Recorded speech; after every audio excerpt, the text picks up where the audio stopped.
Good morning and welcome to the virtual Lagos Teachers Conference 2020. Before we go ahead, we would like to take the national anthem. The national anthem, please.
All right, good morning and welcome again to the Lagos Teachers Conference. We're live from the Igomu Center.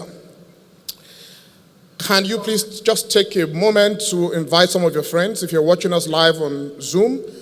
If you have not registered, you can find us on YouTube or Facebook. We're live on YouTube and Facebook.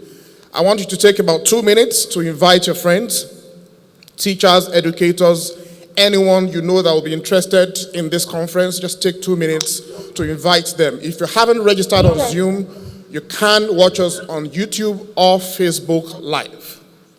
So today promises to be a very interesting conference. It is tagged Learning and Innovation.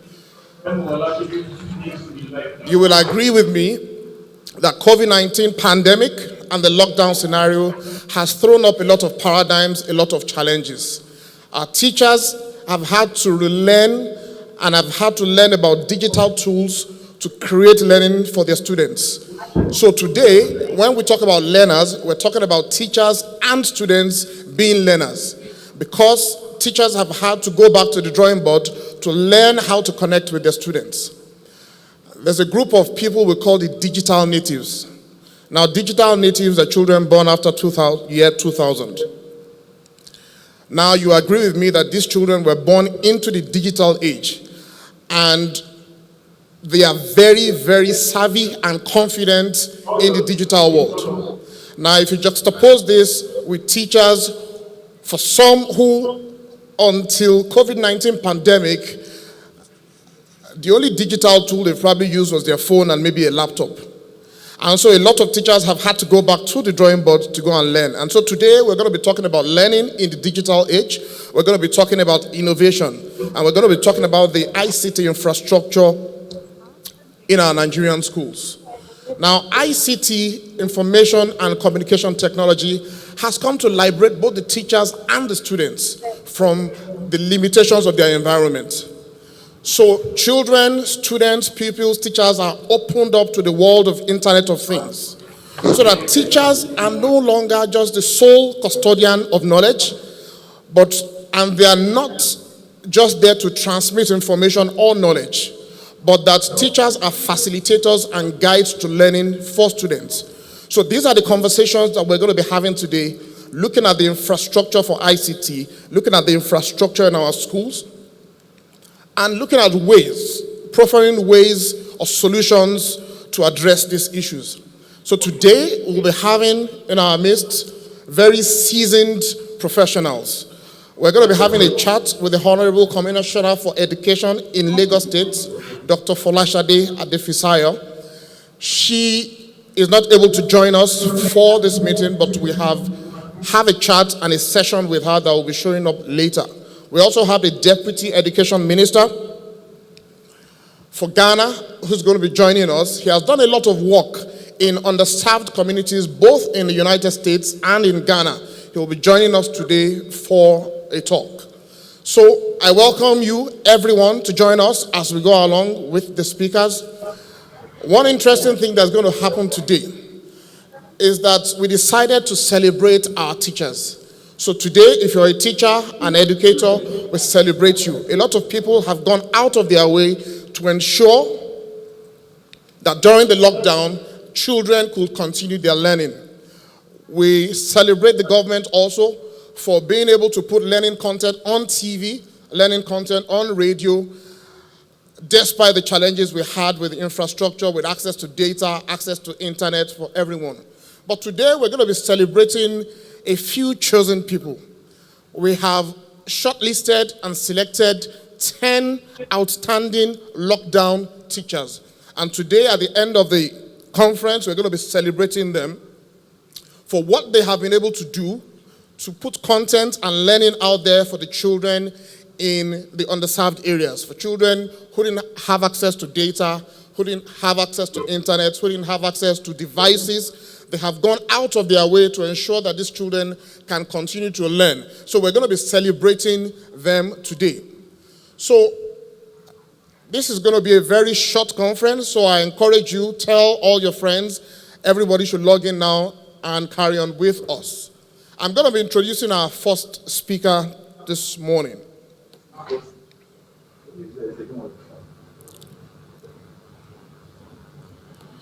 Our first speaker is Dr. Modupe Adefeso Olateju. Dr. Modupe is a recognized policy expert specializing in public-private partnerships in education. She's the managing director of Education Partnership Center, Nigeria's pioneering education partnership organization. She advises education sector policymakers, leads work streams on a range of education sector support initiatives funded or assisted by international donors and corporate funders. She trains public sector officials and development organizations on strategic planning, monitoring, and evaluation. Under Dr. Mo's leadership, the Pan-African Education Innovation Summit, NEDIS, was established. Now in its 6th year, NEDIS is a platform to identifying and scaling meaningful innovations in the education sector. Dr. Mo also leads a team which hosts the National Innovation Collaboration on Education, NICE, a community of knowledge and practice around education innovation. She is leading the implementation of Learn Nigeria, Nigeria's tech-enabled citizen-led household assessment and advocacy program. Dr. Mo was the convener of the National Annual Education Conference hosted by the Federal Ministry of Education in 2018 and 2019, and wrote a section of the Federal Ministry of Education Strategic Plan for Education 2011 to 2015. She serves on the advisory committee of the Brookings Institution Center for Universal Education. She was previously monitoring and evaluation workstream lead for UK DFID's ESPIN program. She is a fellow of the National Institute of Education Planning and Administration. She received a PhD. She received a PhD in Education and International Development from the Institute of Education, University College London. This morning, please make welcome Dr. Modupe for her speech.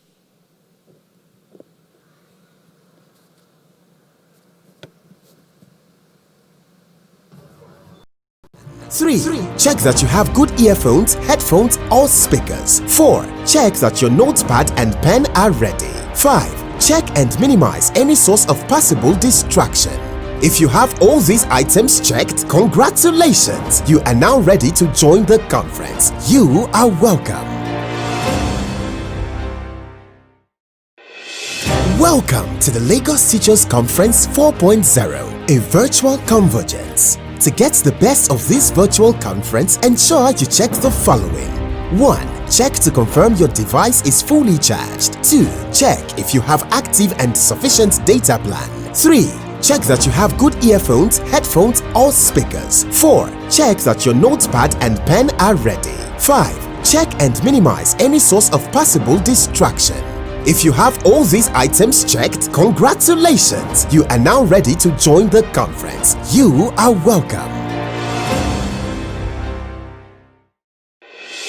Welcome to the Lagos Teachers Conference 4.0, a virtual convergence. To get the best of this virtual conference, ensure you check the following.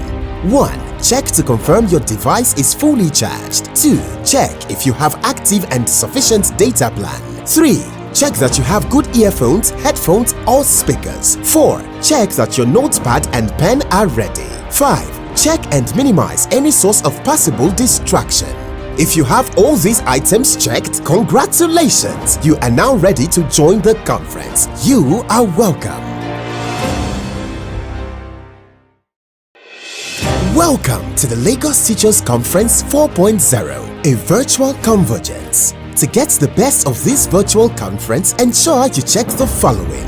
1. Check to confirm your device is fully charged. 2. Check if you have active and sufficient data plan. 3. Check that you have good earphones, headphones, or speakers. 4. Check that your notepad and pen are ready. 5. Check and minimize any source of possible distraction. If you have all these items checked, congratulations! You are now ready to join the conference. You are welcome. Welcome to the Lagos Teachers Conference 4.0, a virtual convergence. To get the best of this virtual conference, ensure you check the following. 1. Check to confirm your device is fully charged. 2. Check if you have active and sufficient data plan. 3. Check that you have good earphones, headphones, or speakers. 4. Check that your notepad and pen are ready. 5. Check and minimize any source of possible distraction. If you have all these items checked, congratulations! You are now ready to join the conference. You are welcome. Welcome to the Lagos Teachers Conference 4.0, a virtual convergence. To get the best of this virtual conference, ensure you check the following. 1. Check to confirm your device is fully charged. 2. Check.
We know that almost 1.6 billion learners in over 190 countries across all the continents, pretty much, have been affected by the COVID-19 pandemic. The closures of school and other spaces where children learn has created an impact on 94% of the world's population and up to 99% in developing countries. Indeed, even as our economy opens up and as children begin to return to school slowly and in a staggered way, there are some countries in Africa where children are not yet permitted to go back to school. Now, 23.8 million additional children and youth, that's from primary to tertiary, may actually drop out or perhaps not even have any access to school in 2021 due to the pandemic's economic impact alone. This is what UNESCO tells us. And as at Q2 of 2020, that's the last quarter, 86% of children in primary education have been effectively out of school in human development index countries, so countries where you have low levels of human development. 86% of children in primary education have effectively been out of school, compared with 20% of children who come from countries where you have a higher development index. So we can see that there's an equity slant to this pandemic and learning. Now, coming to our own shores in Nigeria, about 36.4 estimated children in primary and secondary school were affected by school closures. And this cut across, of course, every single state and every single sector, including the private and the public. And the National Bureau of Statistics tells us that 40% of the total population, or at least 83 million Nigerians, now live below the country's poverty line of about 377 naira per day. And this has severe implications for the ability to return to school, as you can imagine. When families find themselves in a situation where being able to pay for basic amenities, being able to feed a child that is going to school, being able to buy one exercise book for a child becomes a chore, then the chances that that child will go back to school have indeed become very slim. In addition, The disruption also meant that about 40 million children worldwide missed out on early childhood education in a very critical time, which is their critical preschool age. We all know that preschool offers children wonderful building blocks upon which they can develop their skills and competencies and abilities as they move on into higher grades. And so the World Bank tells us that there are three possible scenarios for loss of learning. So definitely in many climes, children have lost out on learning opportunities and indeed on learning. But they've created three different scenarios, any of which could play out. The first is that the average learning levels for all children will go down. The second is that the distribution of learning achievements will increase. What does that mean? It means that those that have a lot of opportunities to digital technologies and the internet and WhatsApp and all of these other resources that perhaps are online, and those that do not have access do not have any access at all. And so there is an inequality discussion that needs to be had in that particular scenario as well. And third scenario there is a significant increase of students with low learning achievements due to massive dropout. And they suggest that about 25% more students may actually fall below the baseline of proficiency, which is needed to participate effectively and productively in society. I think any of the three scenarios is a relatively bleak one for education and learning. However, the reality for us in Nigeria is that there are many different dimensions, to how the pandemic has affected us, not just in terms of how children learn, but also in terms of how education is funded, in terms of how education is planned. And you can see that when we conducted this survey, the TEP Center and the Nigerian Economic Summit Group, there were such high levels of response to the question around how was the education system affected in Nigeria. And you can see that 84% of respondents suggested that education planning was affected. And so the question we want to then ask is, this is the situation that the pandemic has put us in. What exactly was the situation before the pandemic? Now, the reality there is that even before March 2020, many children were precluded from school. The Universal Basic Education Commission tells us that at least 10.2 million children were out of school systematically, and their return to school would have to be a concerted effort on the part of government and other stakeholders. And those who are able to access schooling, the data tells us from the Learn Nigeria survey of 2017-2018 that they were learning very, very little. When we did the survey that cut across 49,000 children in 21,600 households across all the 6 geopolitical zones of Nigeria, what we found was that only 55% of children in GSS 3 could read a primary 2-level text, meaning that after 9 years of schooling, only 55% had learned enough to be able to read at the level that a 9-year-old or an 8-year-old child should be able to read. And as we know, if the foundations are faulty, what can the people do? Today, the demographic dividends or the promise of education, the promise of learning, is becoming rather suspect. Demographic dividends are small. The National Bureau of Statistics tells us that 2 in 5 young people aged 15 to 34 are unemployed in Nigeria today. This is humongous. Now, that is the scenario that we find ourselves in today. However, the reality again is that we are living in what is referred to as the digital age or the information age. And this age is characterized by the rise and the growth and the deepening of technology. And it is influencing the way we live our lives. So for example, it is influencing how we store data and how we move around in our vehicles, shifting from largely people-driven vehicles to vehicles that are self-driving, to how we deliver parcels and packages. And we see an increase in drones being able to deliver parcels, drones being able to take pictures and videos for us. into how we even construct our homes. And, with the rise of 3D printing, we know that there will be some sort of disruption in the building construction space.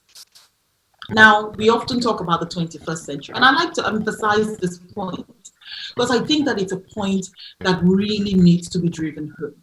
That the 21st century that we want our children to be in is a century that started 20 years ago. So we're already smack 1/5 of the way into the 20th century. It is characterized by globalization. People say the world is getting smaller. Information and communications technology have created a situation where you can access almost anyone that you want to access in the world today through some sort of technological means.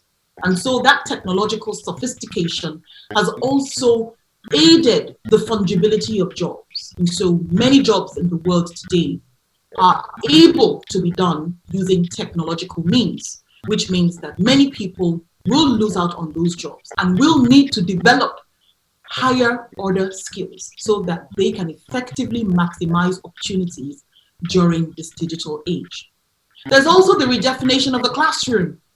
And very often we think of the classroom as a physical space where people sit in sometimes a pre-described pattern.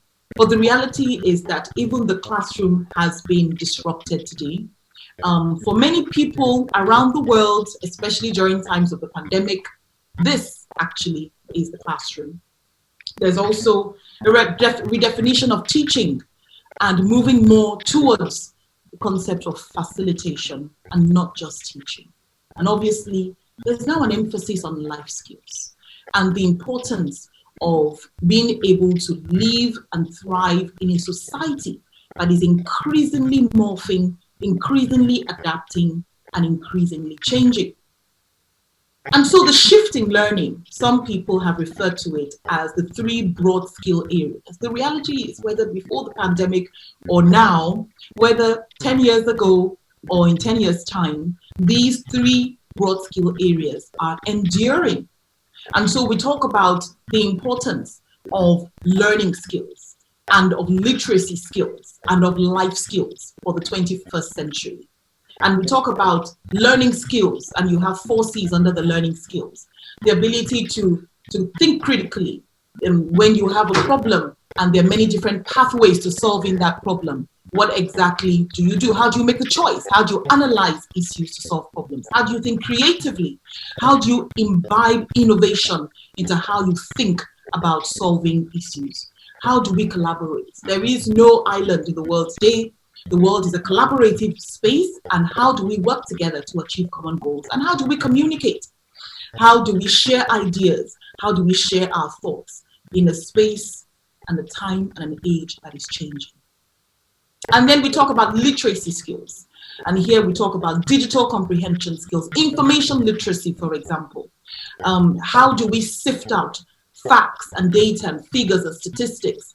How are we media literate? How do we know the difference between real news and fake news? And technology literacy, what sort of digital devices and tools can enable us to be productive in this current age? And finally, life skills. These are the personal and the professional.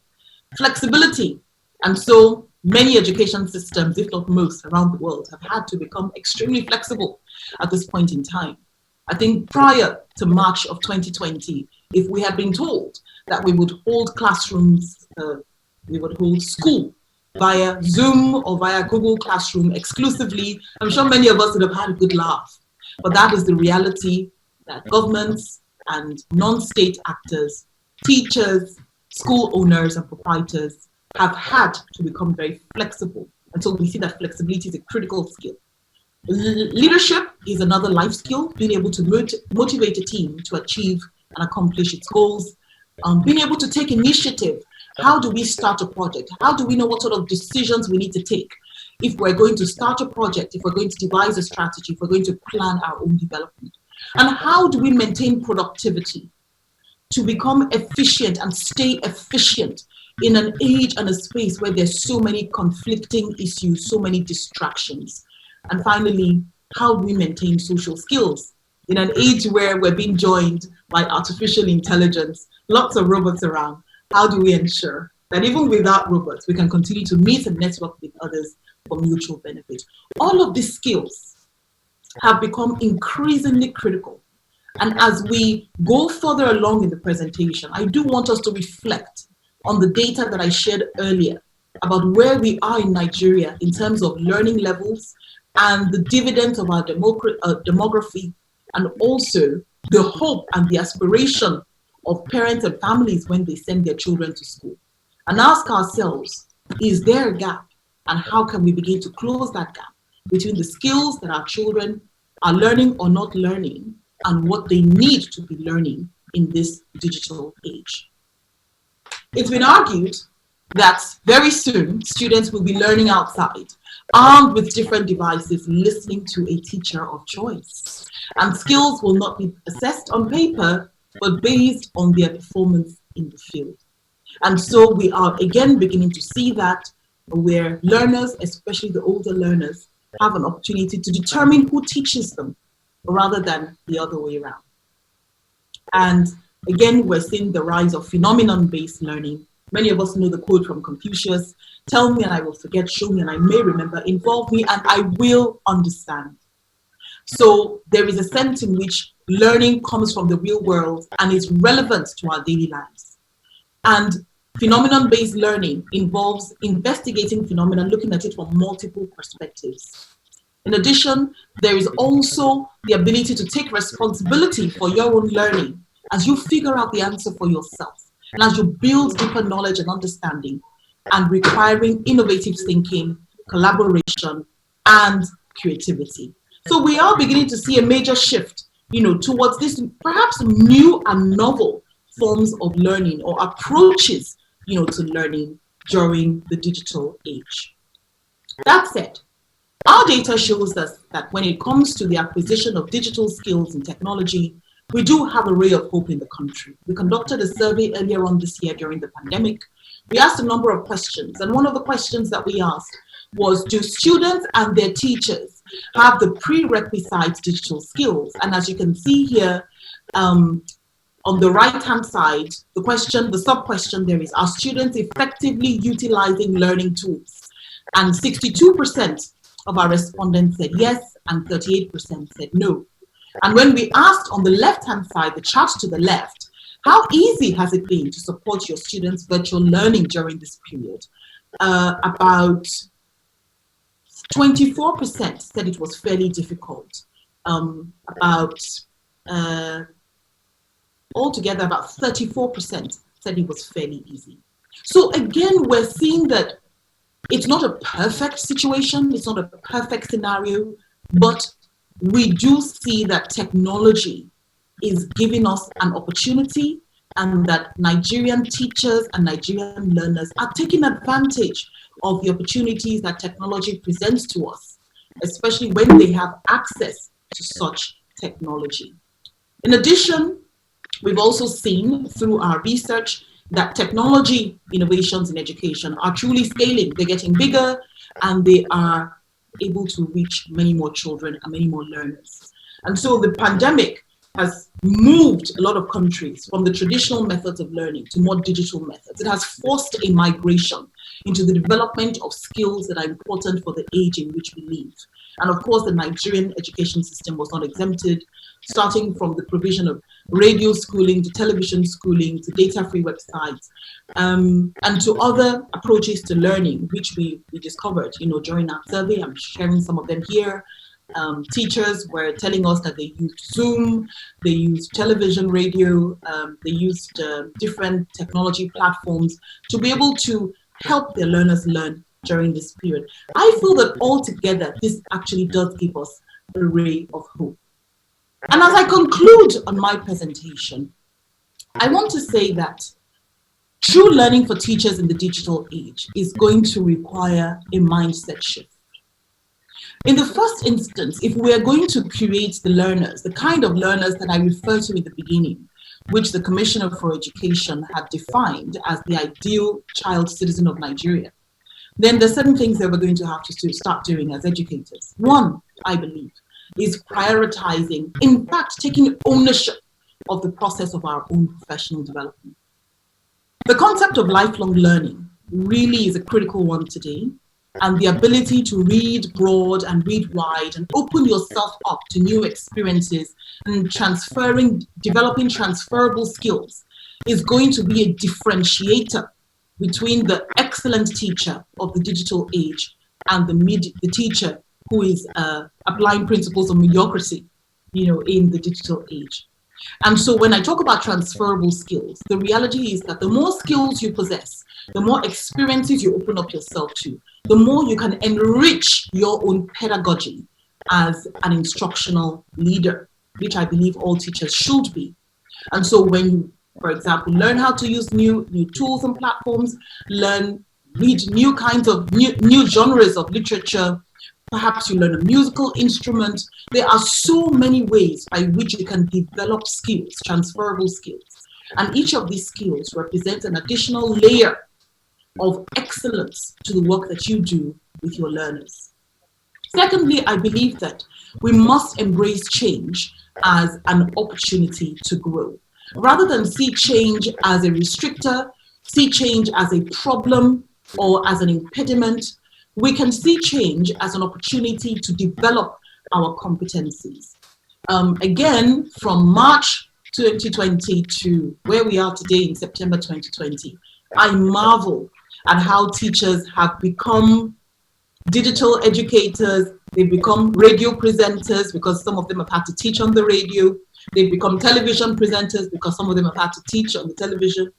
Some teachers who were never really involved strongly in curriculum development have developed curriculum development skills and the ability to move curriculum from traditional platforms, into more digital platforms. All of these represent growth in the sector. And we must continue to see any change. It's a pandemic today, it might be something else tomorrow. But every change that comes at us must be viewed as an opportunity to grow and develop our competencies. Thirdly, teachers were never designed to work alone. So there's a myth of the self-made teacher. Teachers function optimally in a community of practice. And this is one of the reasons why I'm really excited about the work that EduAid is doing in bringing together so many teachers from across the country and possibly even from outside of the country to share knowledge, share experiences, build capacity, work together, learn and grow together.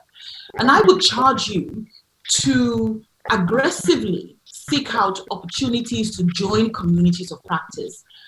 At your school level, perhaps you can form a community of practice with teachers that teach similar subjects, or perhaps with others that don't. To think about a community of practice at the state level, like the Lagos Teacher Conference. Think of a community of practice at a national level and even at a global level. And the world has opened up so many opportunities to us to deepen our competencies and our abilities that we must really take advantage of these opportunities. And the fourth point here is that in this digital age, it is important that we approach learners with our own thirst for knowledge. So the age of the teacher knows it all. That age ended a long time ago. No one knows it all today. Indeed, the rate at which information is being shared is one that no human being can actually keep up with. So you want to morph from being the teacher that delivers knowledge to the teacher that facilitates knowledge, having built or building upon the foundational skills that children have. And I think that when you approach your learners with a sense of expertise, but also a sense of humility and a thirst to learn from them, what you do is you draw out the best in your learners. And at the same time, you also grow and you deepen your own skills and your competencies.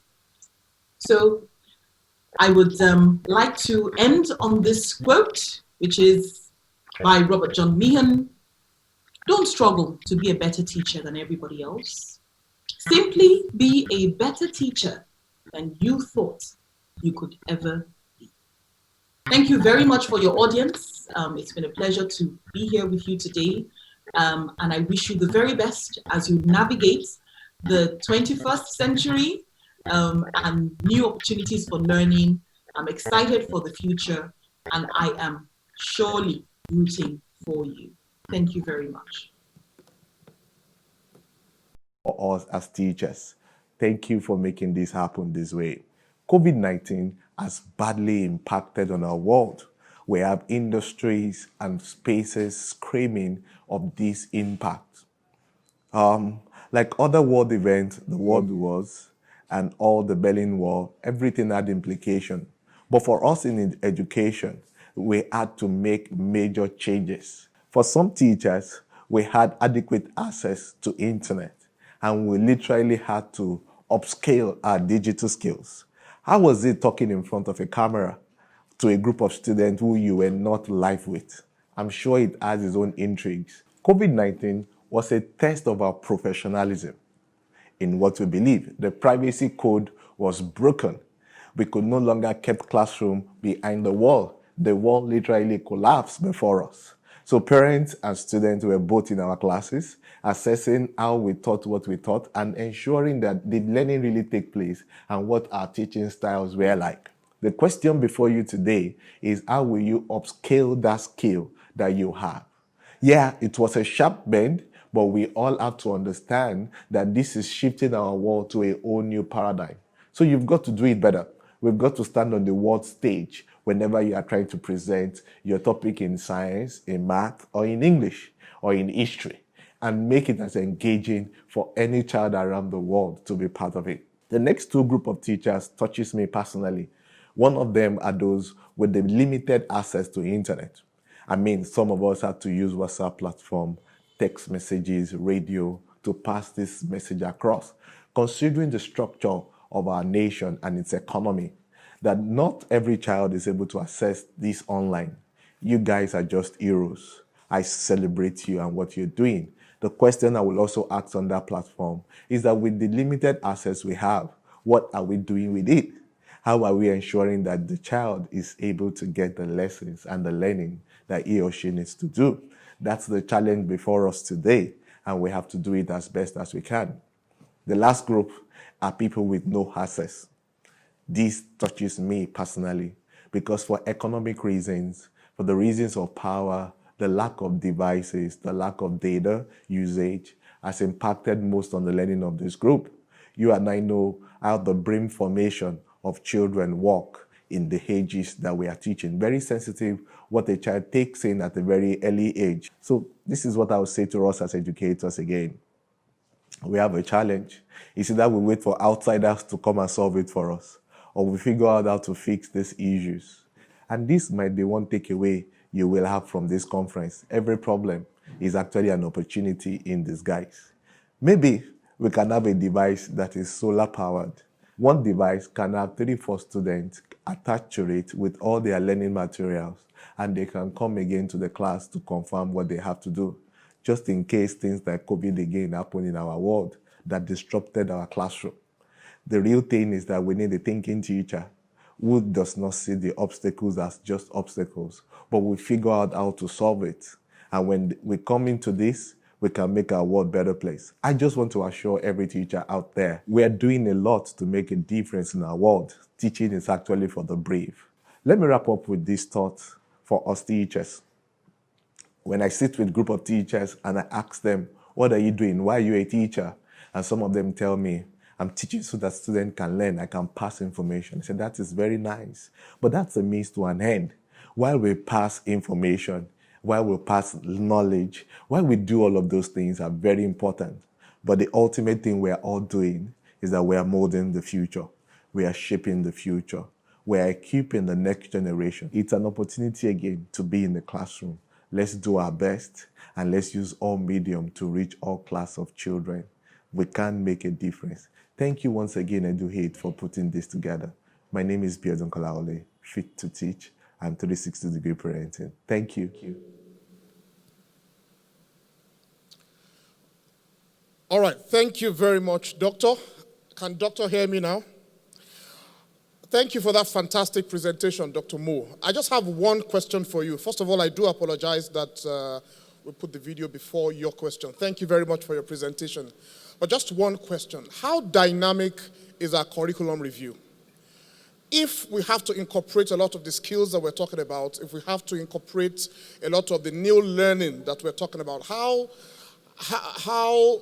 effective and how dynamic is the review of our curriculum, both at the teacher training level and at the level of the pupils in schools? Thank you very much for that great question, Dr. Ramsey. The reality is, as you have said or implied, the curriculum is not a static entity. I like to define curriculum as a sum total of the roadmap for how a nation or an entity seeks to achieve its overarching vision and its goals and its objectives. And once they are clear on where they want to go, they then work backward to ask themselves, what sort of skills and competencies do our citizens need to have in order for them to get us to this desired future?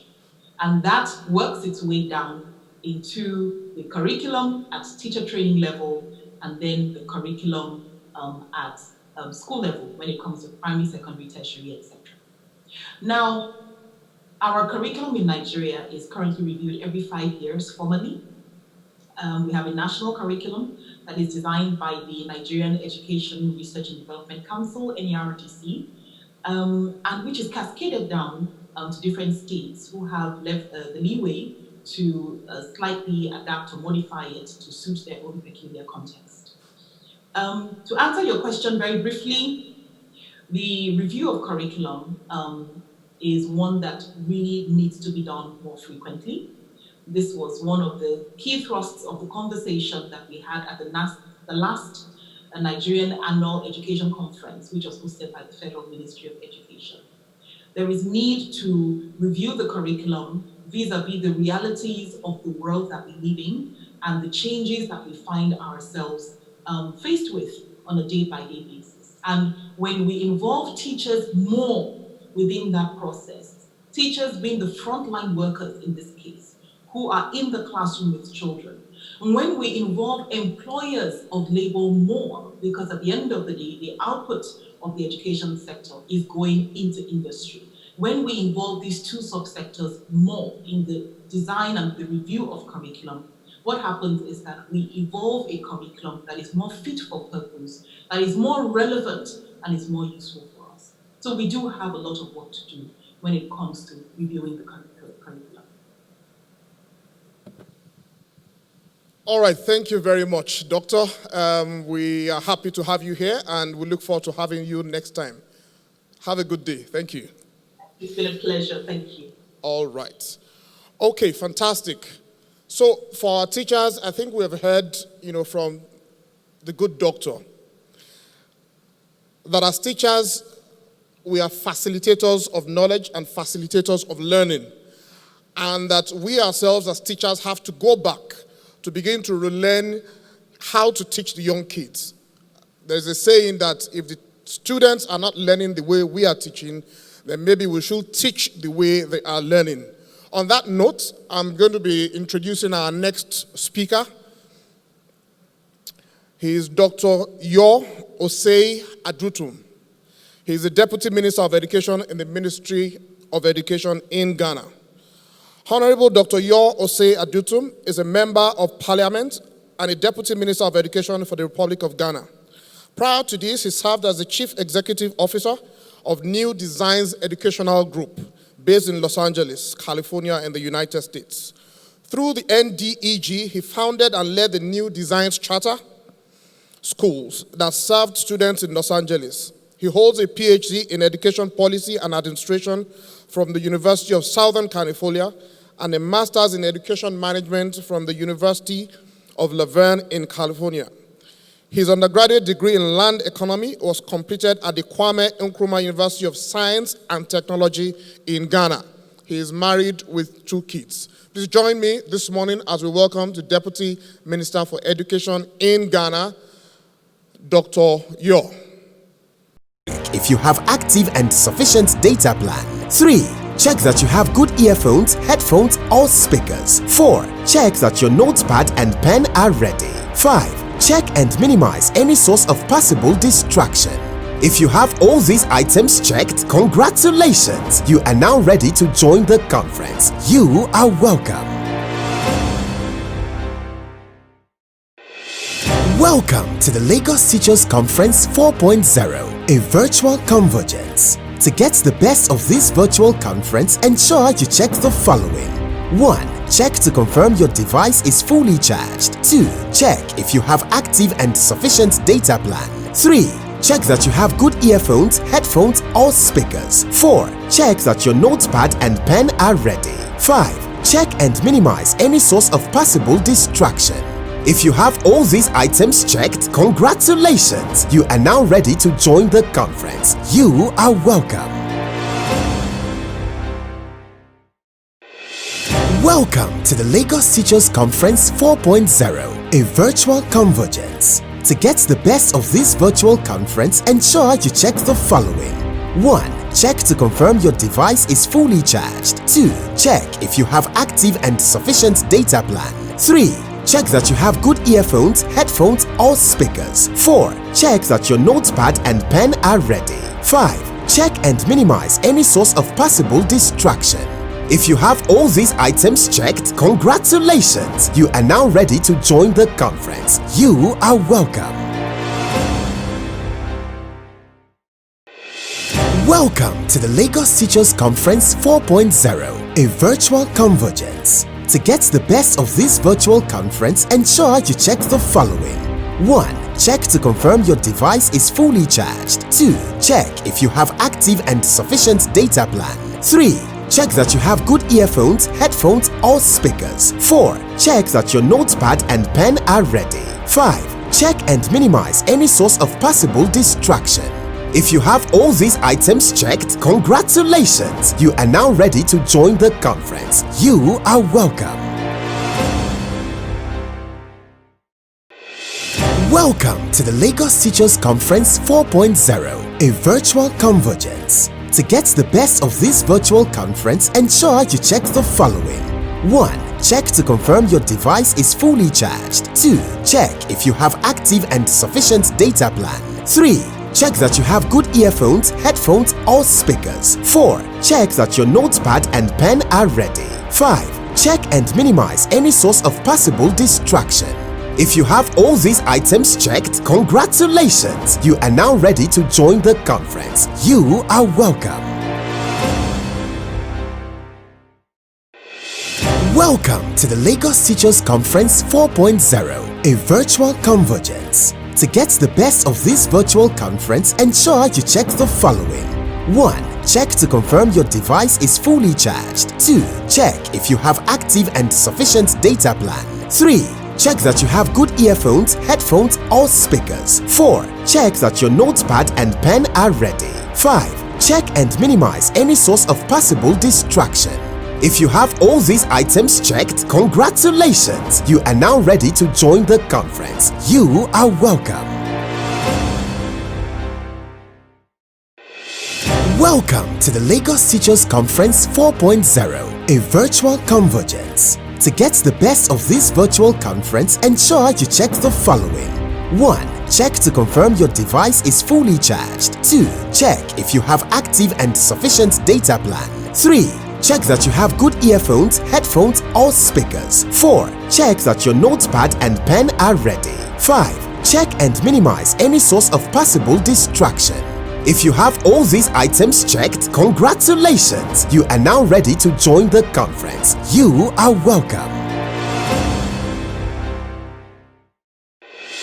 Welcome to the Lagos Teachers Conference 4.0, a virtual convergence. To get the best of this virtual conference, ensure you check the following. 1. Check to confirm your device is fully charged. 2. Check if you have active and sufficient data plan. 3. Check that you have good earphones, headphones or speakers. 4. Check that your notepad and pen are ready. 5. Check and minimize any source of possible distraction. If you have all these items checked, congratulations! You are now ready to join the conference. You are welcome. Let me welcome you to this year Lagos Teachers Conference 2020. It's actually the 4th edition that we're having EduAid as an organization, putting this together for us as teachers. Thank you for making this happen this way. COVID-19 has badly impacted on our world. We have industries and spaces screaming of this impact. Like other world events, the World Wars and all the Berlin Wall, everything had implication. But for us in education, we had to make major changes. For some teachers, we had adequate access to internet, and we literally had to upscale our digital skills. How was it talking in front of a camera to a group of students who you were not live with? I'm sure it has its own intrigues. COVID-19 was a test of our professionalism in what we believe. The privacy code was broken. We could no longer keep classroom behind the wall. The wall literally collapsed before us. So parents and students were both in our classes, assessing how we taught what we taught and ensuring that the learning really take place and what our teaching styles were like. The question before you today is, how will you upscale that skill that you have? Yeah, it was a sharp bend, but we all have to understand that this is shifting our world to a whole new paradigm. So you've got to do it better. We've got to stand on the world stage whenever you are trying to present your topic in science, in math, or in English, or in history, and make it as engaging for any child around the world to be part of it. The next two group of teachers touches me personally. One of them are those with the limited access to internet. I mean, some of us had to use WhatsApp platform, text messages, radio to pass this message across. Considering the structure of our nation and its economy, that not every child is able to access this online. You guys are just heroes. I celebrate you and what you're doing. The question I will also ask on that platform is that with the limited access we have, what are we doing with it? How are we ensuring that the child is able to get the lessons and the learning that he or she needs to do? That's the challenge before us today, and we have to do it as best as we can. The last group are people with no access. This touches me personally because for economic reasons, for the reasons of power, the lack of devices, the lack of data usage has impacted most on the learning of this group. You and I know how the brain formation of children work in the ages that we are teaching. Very sensitive what a child takes in at a very early age. So this is what I would say to us as educators again. We have a challenge. It's either we wait for outsiders to come and solve it for us, or we figure out how to fix these issues. And this might be one takeaway you will have from this conference. Every problem is actually an opportunity in disguise. Maybe we can have a device that is solar powered. One device can have 34 students attached to it with all their learning materials, and they can come again to the class to confirm what they have to do, just in case things like COVID again happen in our world that disrupted our classroom. The real thing is that we need a thinking teacher who does not see the obstacles as just obstacles, but we figure out how to solve it. And when we come into this, we can make our world a better place. I just want to assure every teacher out there, we are doing a lot to make a difference in our world. Teaching is actually for the brave. Let me wrap up with this thought for us teachers. When I sit with a group of teachers and I ask them, what are you doing? Why are you a teacher? And some of them tell me, I'm teaching so that students can learn, I can pass information. I said, that is very nice, but that's a means to an end. While we pass information, while we pass knowledge, while we do all of those things are very important. But the ultimate thing we are all doing is that we are molding the future. We are shaping the future. We are equipping the next generation. It's an opportunity again to be in the classroom. Let's do our best and let's use all medium to reach all class of children. We can make a difference. Thank you once again, EduAid, for putting this together. My name is Biodun Kolaole, fit to teach and 360-degree parenting. Thank you.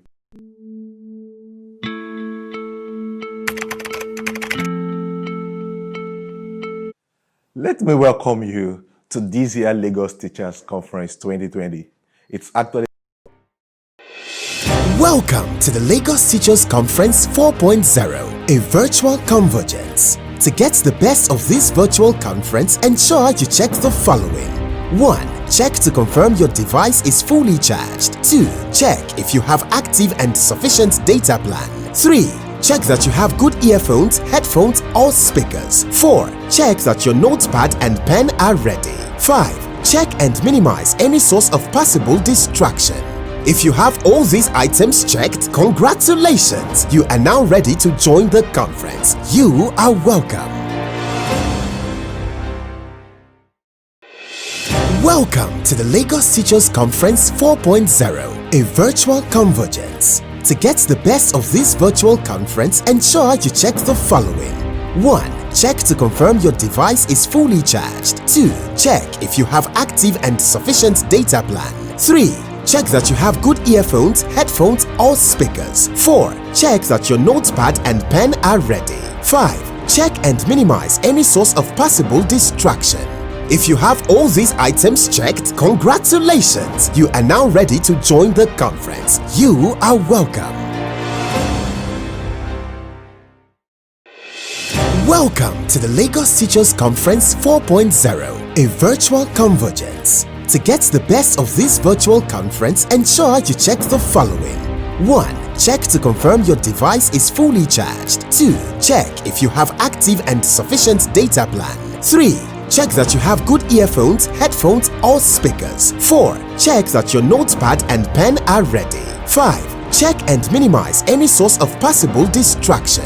If you have all these items checked, congratulations! You are now ready to join the conference. You are welcome. Welcome to the Lagos Teachers Conference 4.0, a virtual convergence. To get the best of this virtual conference, ensure you check the following. 1. Check to confirm your device is fully charged. 2. Check if you have active and sufficient data plan. 3. Check that you have good earphones, headphones, or speakers. 4. Check that your notepad and pen are ready. 5. Check and minimize any source of possible distraction. If you have all these items checked, congratulations! You are now ready to join the conference. You are welcome.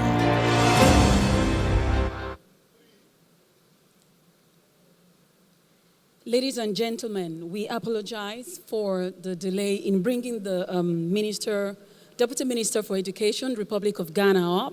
We're having a bit of challenges with connectivity, and he will come up pretty soon.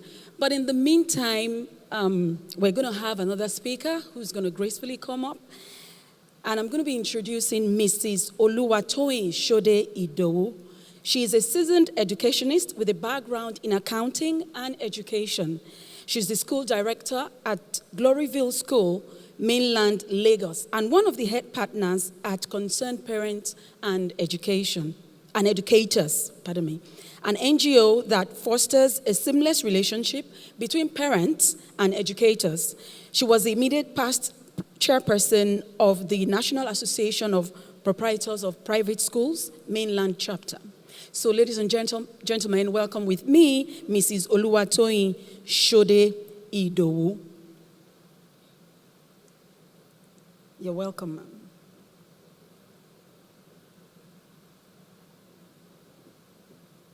So she's going to be speaking to us this morning about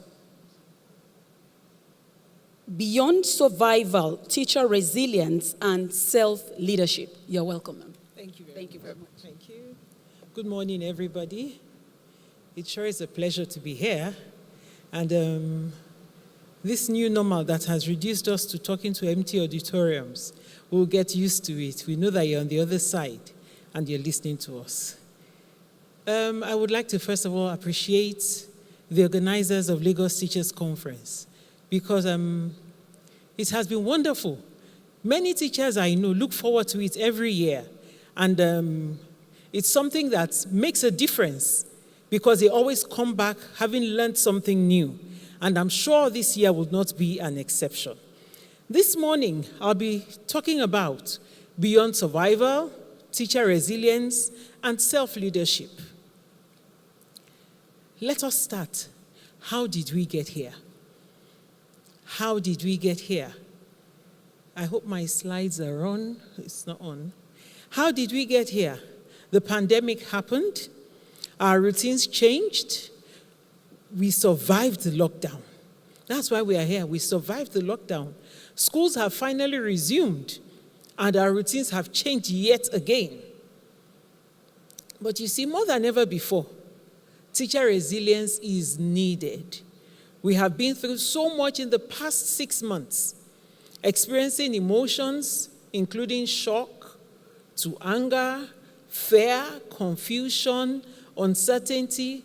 But you know what? We bounced back. Because we are teachers, we bounced back and took on the reins of change. Firmly, we forged into the land of virtual and distance learning, employing skills that we never realized we possessed in the first place, making use of different platforms we had never heard of before the lockdown. That is what resilience is all about. How did we get here? We moved very quickly through the different stages. We did not dwell on one spot. We moved quickly through confusion, through shock.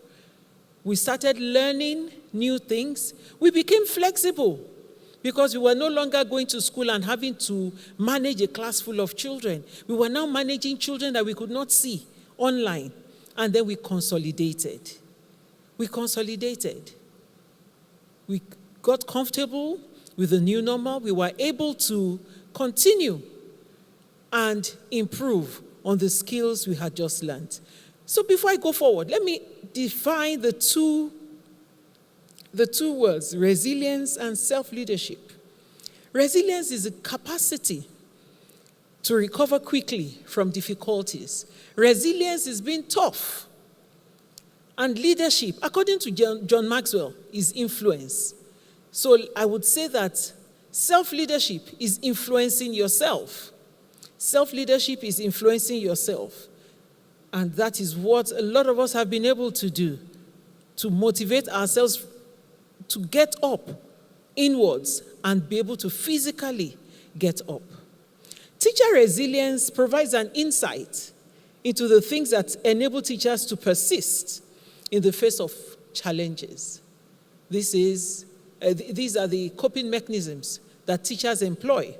It offers a complementary perspective to studies on stress, burnout, and attrition, which are the things that help teachers to avoid, that teachers need to avoid, limit, or overcome.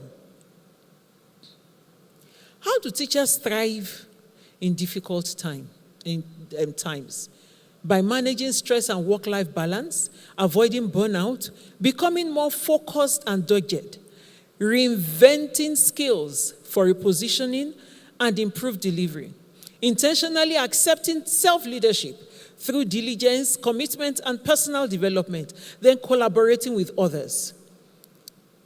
Particularly, I would want to talk a bit about collaborating with others because no man is an island, and we all saw it. We all had the experience. When we were all at home under lockdown, we could not talk to our colleagues. We could not collaborate. It was a bit difficult. That was part of what slowed down the process for many people to adjusting to the new normal, as they say now. It really slowed us down, but then we have overcome it. So how can teachers build up resilience? The first is know yourself. Know yourself. Be clear about what you want to be doing in life. Develop a strong sense of purpose. It is not enough to take up a teaching job because that's the only form of employment that is available. Is it what you really want to do? Do you see yourself being a teacher? In 5 years' time, in 10 years' time, do you see yourself still operating within the school environment? The second is be teachable. Resilience works with curiosity, and curiosity makes us teachable. If you are not curious, you will not learn anything. If you are not curious, you will not see the opportunity to acquire new knowledge, staring you in the face. Tell empowering stories. A great impact can be made depending on how we make sense, that is, how we interpret a situation, event, or occurrence. Let me give an instance there. You are teaching and you can see that a child is obviously bored or distracted. The child is probably singing a song in his or her head and then nodding in line with the tunes or something. Are you going to stop teaching to focus on that child? Or are you just going to communicate with that child and continue your teaching? Non-verbal communication this time around. Because the way you handle such a situation makes a world of difference. It is part of the resilience of a teacher. If that singular act will make you stop for 5 minutes and deprive others, then you have not yet built up your resilience. Build your community.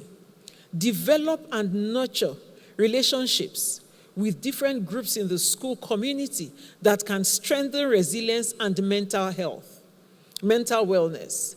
Now that we're starting a new session, it is the best time to resuscitate relationships and to also build new ones among the children, among your colleagues, among the parents, because we have new sets of parents in our classes, among even the non-academic staff. This is a time to nurture, because the time will come when, for one reason or the other, during the school year, you will need support, you will need assistance, you need something that one of them has. And if that relationship is not there, I tell you, it would be difficult for you to approach them at that point in time. Then take care of yourself. Take care of yourself. This is a place where many teachers fall short. Take care of yourself. Pick up habits that promote self-care in all areas. Lifestyle in terms of diet and exercise is as important as the books you read for leisure or the movies you watch. Take care of yourself. Renew your mind.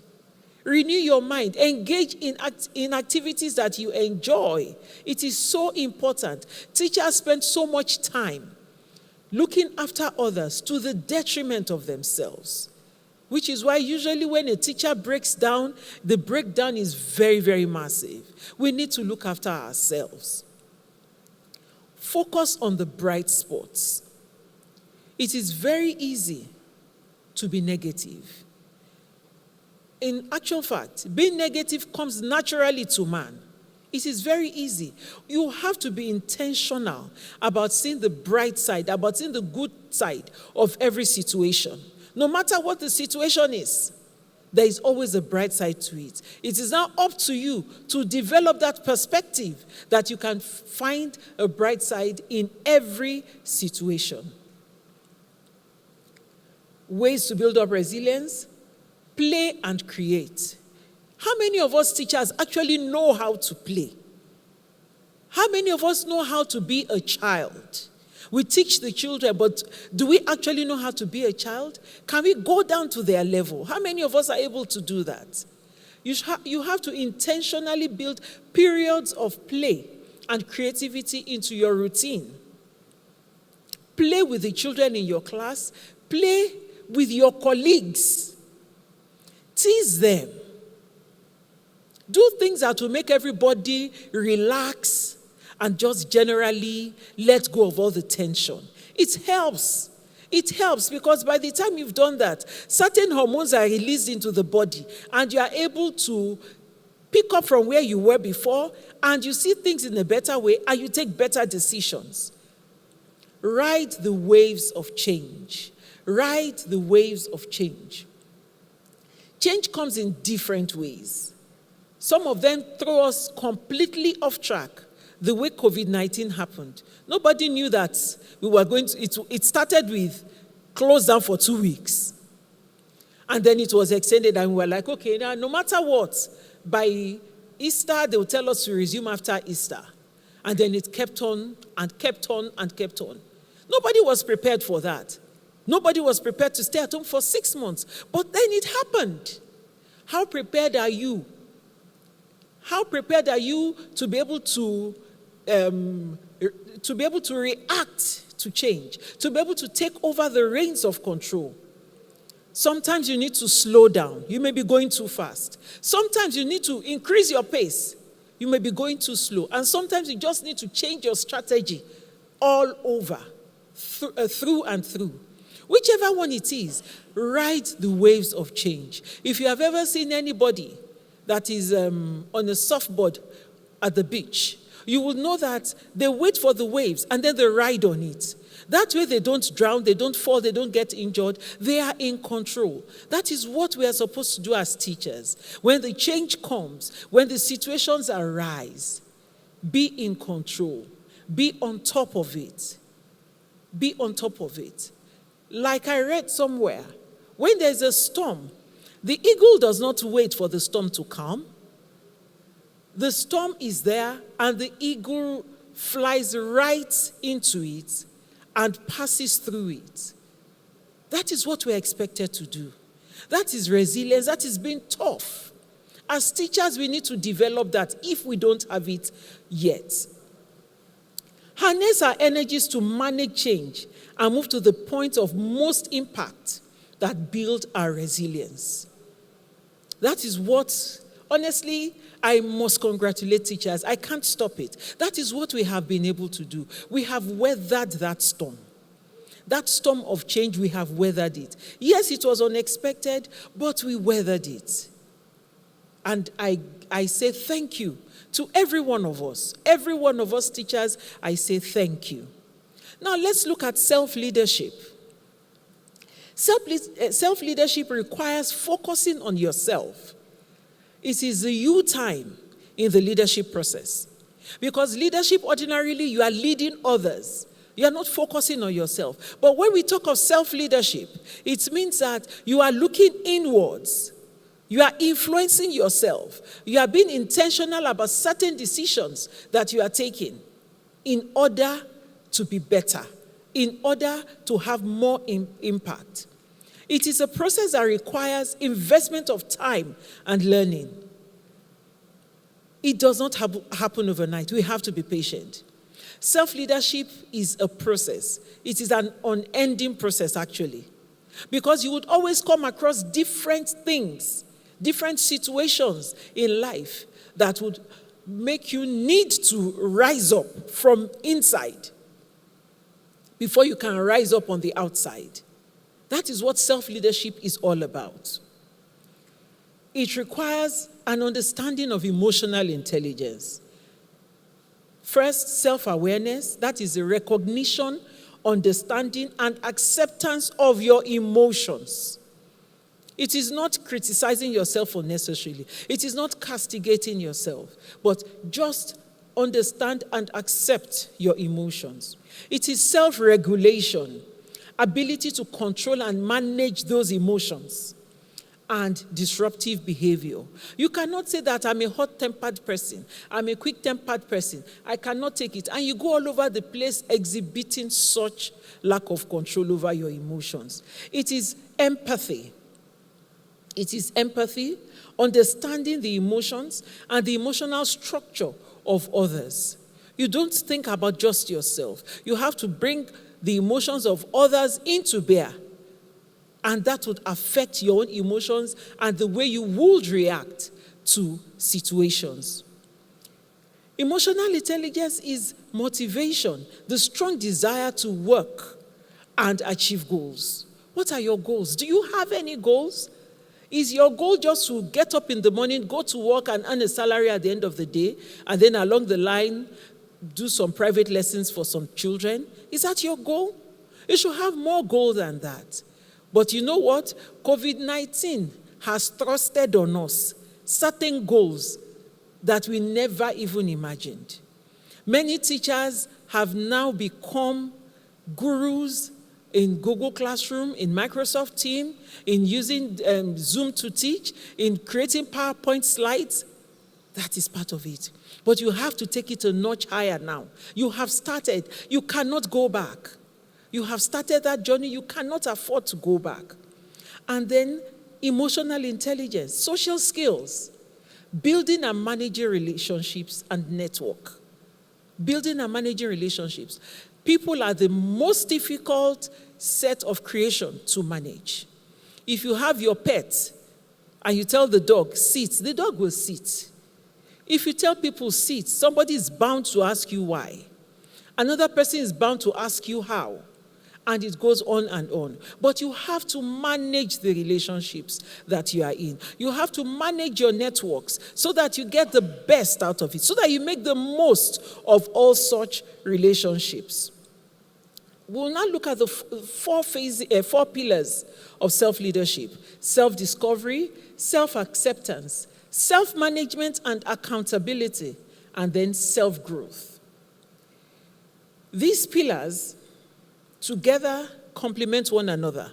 But for you to be successful, you must have developed yourself in all the 4 areas. You need to develop yourself in all the 4 areas. Let's look at self-discovery, the first one.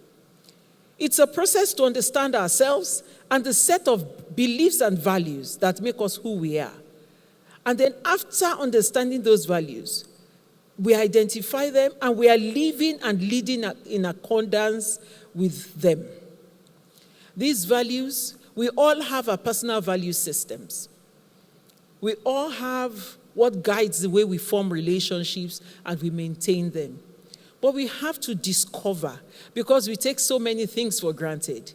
If you actually sit down and analyze yourself, you'll find out that what you think is a priority to you is not necessarily a priority to you. It may be something else that is a trigger. So we have to sit down. We have to take time. It is a process. And you keep discovering new things every day. You keep discovering your abilities. You keep discovering your potential in different areas. And as teachers, your potential has no limit. Your potential has no limit, especially where children's activities are involved. You have no limit to what you can do, what you can create, what you can think of. And that is what self-discovery is all about. Then self-acceptance, being completely honest with oneself, taking responsibility for your feelings and your actions, identifying where things are not going right, and taking responsibility for the role that you have played in the way things have turned out. For instance, I would elaborate a bit on that. For instance, you cannot say, well, I didn't want to read engineering in school. I wanted to become a teacher, but my parents forced me, and you are dwelling on that. You're already a graduate of engineering, but you want to teach. Go back to school. Improve on yourself. Oh, I never wanted to be a primary school teacher. I would rather be a music teacher. Go back to school. Find out where you can learn music. That is taking responsibility for where you are. Then accepting the flaws and owning the strengths. Everybody has their flaws. We have our flaws, we have our strengths. Identify yours. Accept the flaws that you have. But at the same time, with all humility, take responsibility, take ownership of your strengths, because those are the things that are going to propel you forward in life. Those are the things that you are going to latch on, that you are going to ride upon to be able to actualize your dreams. And then knowing that you are not good, you are good, but you are not good enough yet, and you are striving for improvement. No matter the level you are, let me let you know today, in case you don't, there's still room at the top. There's still 1 million people that are better than you. No matter how good you are today as a teacher, there are millions of others that can do what you are doing better. So never rest on your oars. Never rest on your oars. The moment you do that, you're already in a comfort zone. And that is a very dangerous place to be. When you're in your comfort zone, you don't improve, you don't develop, you don't have goals. And the world will just keep passing you by. Self-management and accountability. Hold yourself accountable and ensure you manage your time and resources effectively. Plan, plan, plan. Many teachers don't do this. Take time to plan. Take time to research. Like I said earlier, the new normal has forced many teachers to do this. We used to rely on our textbooks for all our lesson notes. Now, we have to research online. We visit different websites. Some of us have even subscribed to certain websites so that we can keep getting updates of what is happening in our world. Plan, plan, plan. Hold yourself accountable. Manage your time and resources well. When you have these things at your fingertips, it's easy for you to build around it. Ensure your priorities are right and well balanced. Put the first thing first. And then understand all your habits. Understand all your habits because it helps you to be able to make use and manage your time and resources properly. If you know you are somebody who likes to sleep early, but you wake up early, don't force yourself to sleep late because it would affect you the following day. Sleep early, wake up early, and do what you have to do. You have to know yourself. You have to understand yourself. If you are somebody that, yes, I can do all my research once the children are out of school, once the environment is quiet, then stay back for 1 hour and do it. Do not rush home. Do not rush to leave school because it means you are going to be distracted and you would end up not doing what you wanted to do. Control your impulses. As a teacher, be responsive instead of being reactive. You have to know what triggers you and apply self-management to learn to remain calm. A child has done something that is so irritable you are angry. Or it could even be your colleague or even your boss at work. Take a deep breath and then try to put yourself in their shoes. It's called empathy. Once you're able to do that, it helps you to see things from a different perspective. That is part of what builds up your resilience. That is part of what self-leadership is about. It makes you walk away. And then later on when things are calm, you're able to come back to find out what exactly just happened. Be responsive instead of being reactive. And the fourth pillar of self-leadership is self-growth. Self-growth, personal growth, becoming a better leader and being completely honest, but not self-criticizing. Now, this personal growth covers your profession and every other aspect of your life. It should not just be in the area of your profession. Grow yourself. Improve on your health, a better lifestyle. Improve on the knowledge you're acquiring outside your core duty. Yes, you are a very good maths teacher, but nothing stops you from learning creative writing. Because actually the skills in creative writing would help you to be able to explain the concepts of maths better, and the children will understand easier. So it is a continuous process. Personal growth is a priority for every single one of us. Write a book if you have it in you. Put your thoughts together. It's part of personal growth. You are able to express yourself. You are able to communicate with others. Then strive for continuous improvement and be open to feedback.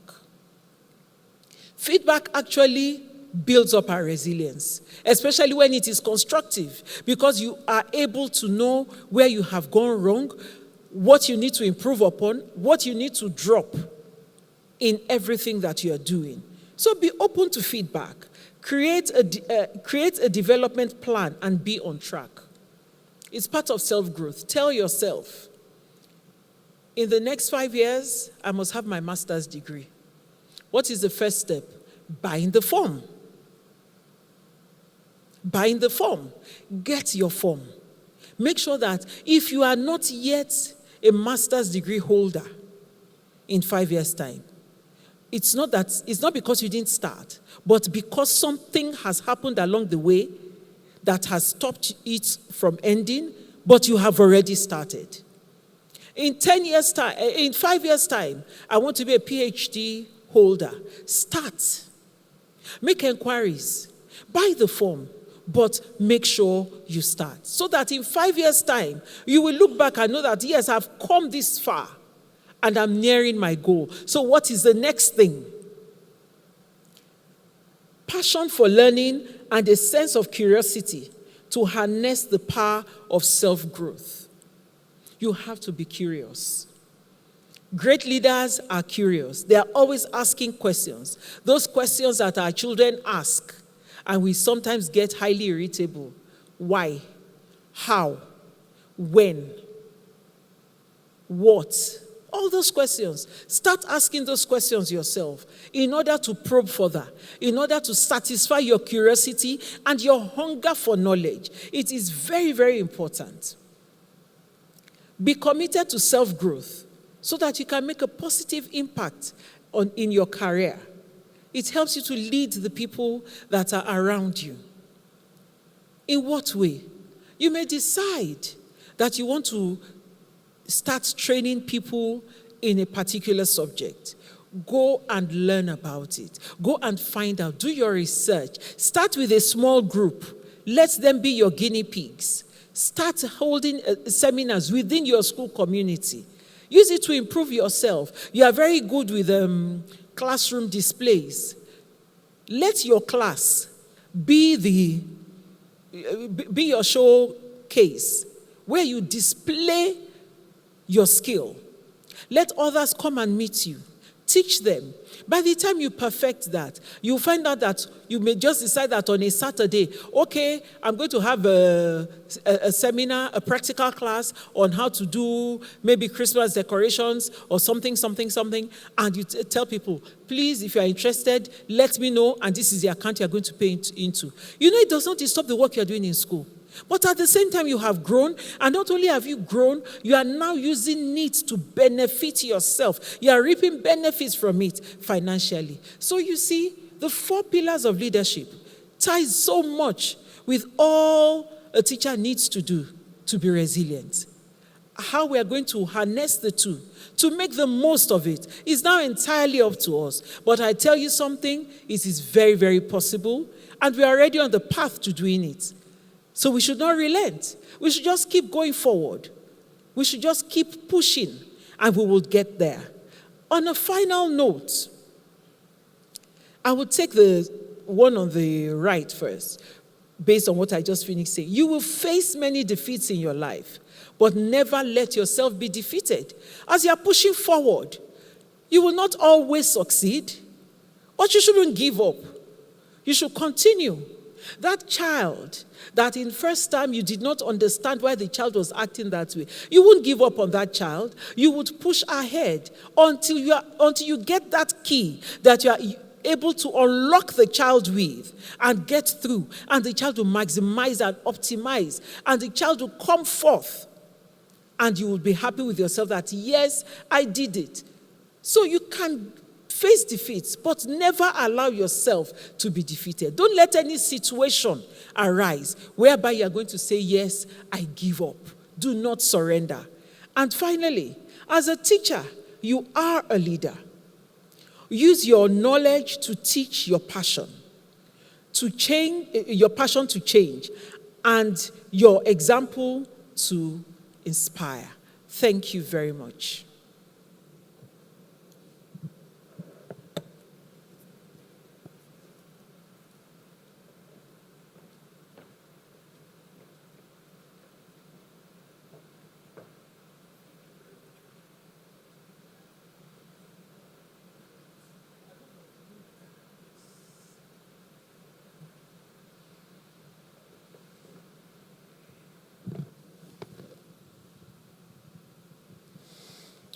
All right.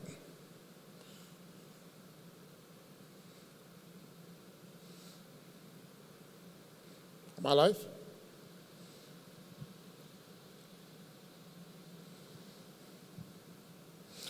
All right. Thank you very much, Mrs. Tony Idowu. That was a very succinct and powerful message for teachers. We're happy to have you here, and we hope that we look forward to having you next time. Thank you very much. All right. So, one quick question for teachers and educators in the house. What do you do if you're in a class and your students seems to know more about the subject matter than you do? What happens? So you're in a class, you're using a digital tool, or you're even teaching a subject matter, and your students seem to know more about that subject matter than you do. What should our response be? So you can go online to any of our social media and drop a line there, drop your comments. What should your response be? We've talked about the digital natives, and we've talked about some teachers are quite tech savvy, some not so much, behind the curve. So what do? Do you shut them down? Do you accept that, well, you do not know as much as you know, and then you go back and learn? Or what should our response be? Please go on our social media pages and drop your comments there. So I'd like to pick up on that personal growth that Mrs. Toyin Idowu talked about. None of us can escape the mantra of personal growth. If we're going to be effective in anything we do, then we have to take the issue of personal growth very seriously. Now, in interacting with teachers, we've heard so much about the remuneration, the welfare, the issue of affordability of training courses, of training materials, and we do agree that that challenge is there. But it is important and imperative that we're able to surmount those challenges. One of the things that in the Covenant Nation that our lead pastor, our senior pastor, has been able to do is to bring together groups of individuals who can come together and share knowledge and even invite others to impart them with knowledge. And I'd like to also suggest to teachers, to schools, to teachers' body, even if you do not have the means, if you cannot afford some training, as a start, you can come together, have a group where people share knowledge. A lot of that is already happening on Facebook. Mrs. Toyin Idowu is one of such people that imparts people with knowledge. Belong to a group. Come together in a group, share knowledge, invite people from other schools to share knowledge with you. Whether we're talking about the pedagogies or, subject matter content, you can invite other people to come and teach, and you will learn in that process. It's important. If you also go online, there are loads and loads of free courses that you can attend. There are loads of free courses that you can attend online. So it's important that we take advantage, of these sources of knowledge and to improve ourselves, because what you don't have, you cannot give. On that note, I would like to introduce quickly Dr. Yo. We had some technical hitches with his firewall, but we will bring him up shortly. I already introduced him before, but I'm just going to quickly say that Dr. Yo is the Deputy Minister for Education in Ghana. He has done a lot of work with the underserved communities in the United States of America for over 10 years. He is back in Ghana as the Deputy Minister for Education in charge of primary and secondary school. Okay. All right, I understand. All right. Okay, thank you. I understand that he is still not able to join us now. So it is my joy and privilege then to bring on our next speaker, and this session will be an interview session. So I'd like to invite Dr. Williams to please come and introduce our next session.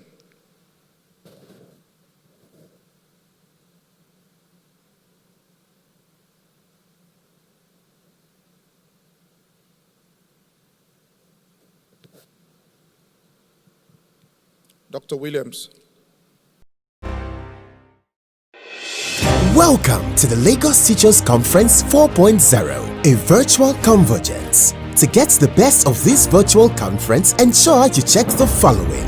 1. Check to confirm your device is fully charged. 2. Check if you have active and sufficient data plan. 3. Check that you have good earphones, headphones, or speakers. 4. Check that your notepad and pen are ready. 5. Check and minimize any source of possible distraction. If you have all these items checked, congratulations! You are now ready to join the conference. You are welcome. Welcome to the Lagos Teachers Conference 4.0, a virtual convergence. To get the best of this virtual conference, ensure you check the following. 1. Check to confirm your device is fully charged. 2. Check if you have active and sufficient data plan. 3. check that you have good earphones, headphones, or speakers. 4. Check that your notepad and pen are ready. 5. Check and minimize any source of possible distraction.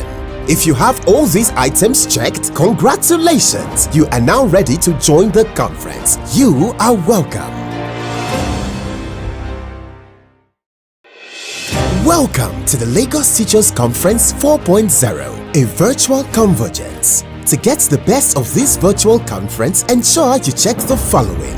1. Check to confirm your device is fully charged. 2. Check if you have active and sufficient data plan. 3. Check that you have good earphones, headphones, or speakers. 4. Check that your notepad and pen are ready. 5. Check and minimize any source of possible distraction. If you have all these items checked, congratulations! You are now ready to join the conference. You are welcome. Welcome to the Lagos Teachers Conference 4.0, a virtual convergence. To get the best of this virtual conference, ensure you check the following. 1. Check to confirm your device is fully charged. 2. Check if you have active and sufficient data plan. 3. Check that you have good earphones, headphones, or speakers. 4. Check that your notepad and pen are ready. 5. Check and minimize any source of possible distraction. If you have all these items checked, congratulations! You are now ready to join the conference. You are welcome. Welcome again. We apologize for the change in the program, but we're going to go ahead and we'll go on to speak with Mr. Chika Nwobi. Mr. Chika Nwobi is the founder of Decagon, which is producing a crop of world-class Nigerian software engineers to help African and international organizations achieve their digital transformational goals. Before Decagon, Chika has been involved in incubating over 20 startups, including Baby Bliss, Jobberman, Nigeria's largest online job board, and Checky.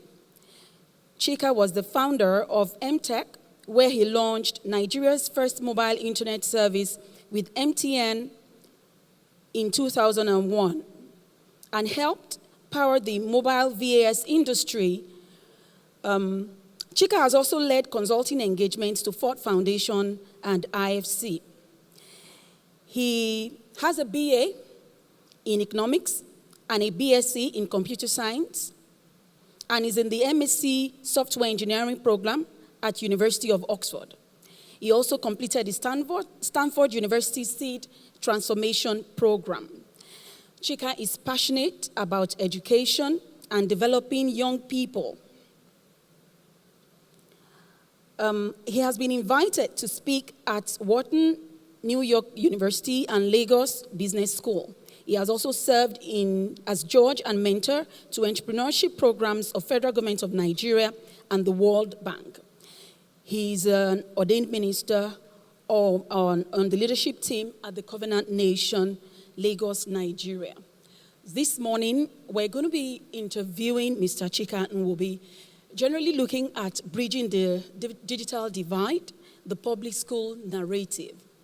Mr. Chika Nwobi, welcome to LTC 2020. Thank you very much. It's great to be here.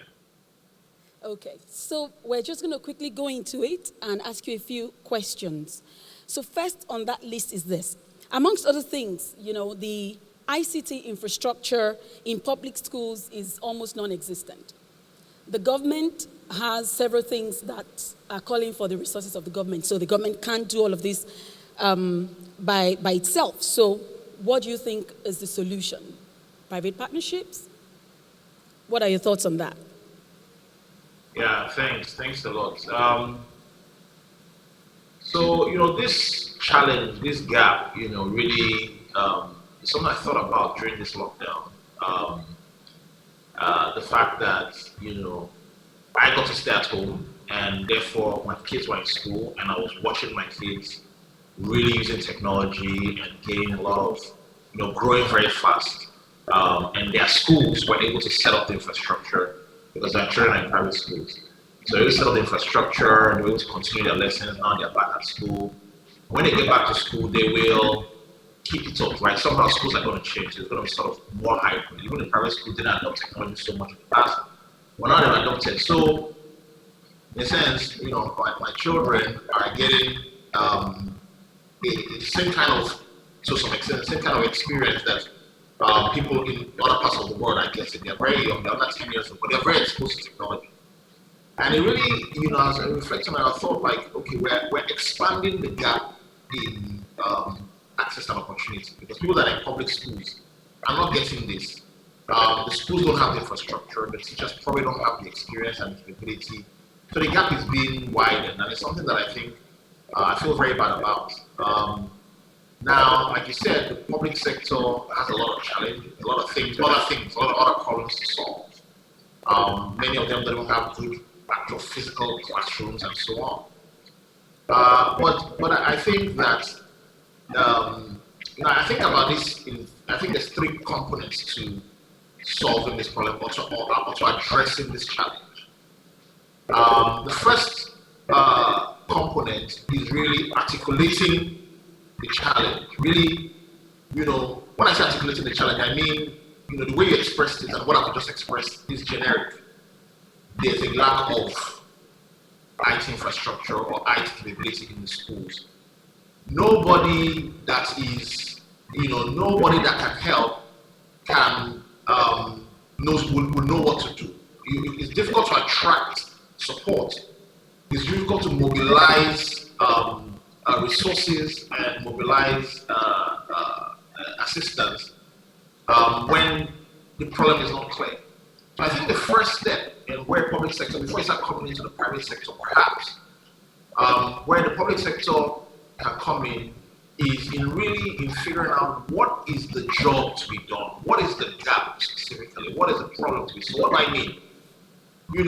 Say for example, there was a document that you and I were discussing. Your question would have been a bit different if there was a document that said the goal for Lagos State or the goal for Etiosa or the goal for Kosofe is that we need to have 5,000 computers and we need 1,000 teachers, and we have identified, and even before that, those are even means. Our goal is to have all of primary 6, so a lot of thinking would have needed to have gone into it. Let's figure out what is our goal. Our goal is that primary 6 students will not graduate without exposure to 8 to 100 hours of computing. So that would be a goal that we can, and once a goal is defined, then you start to see things start to happen. So I think the public sector must really, the leadership in education, they may be grappling with the whole problem themselves, thinking that they need to solve the problem for themselves. But I think that if they can start and focus their resources on even just articulating the first problem, what is the job to be done, then you now have the ability for the step 2. So now one is figuring out the job to be done, and they can even bring requests for help maybe figuring out what is the job to be done and articulating the vision. Then you now have step 2 of how is that going to be financed. If let's imagine that a mission has been declared, and that mission is how are we going to get everybody in primary 5 that their primary 6 will include 100 hours of computing education, and that's very clear.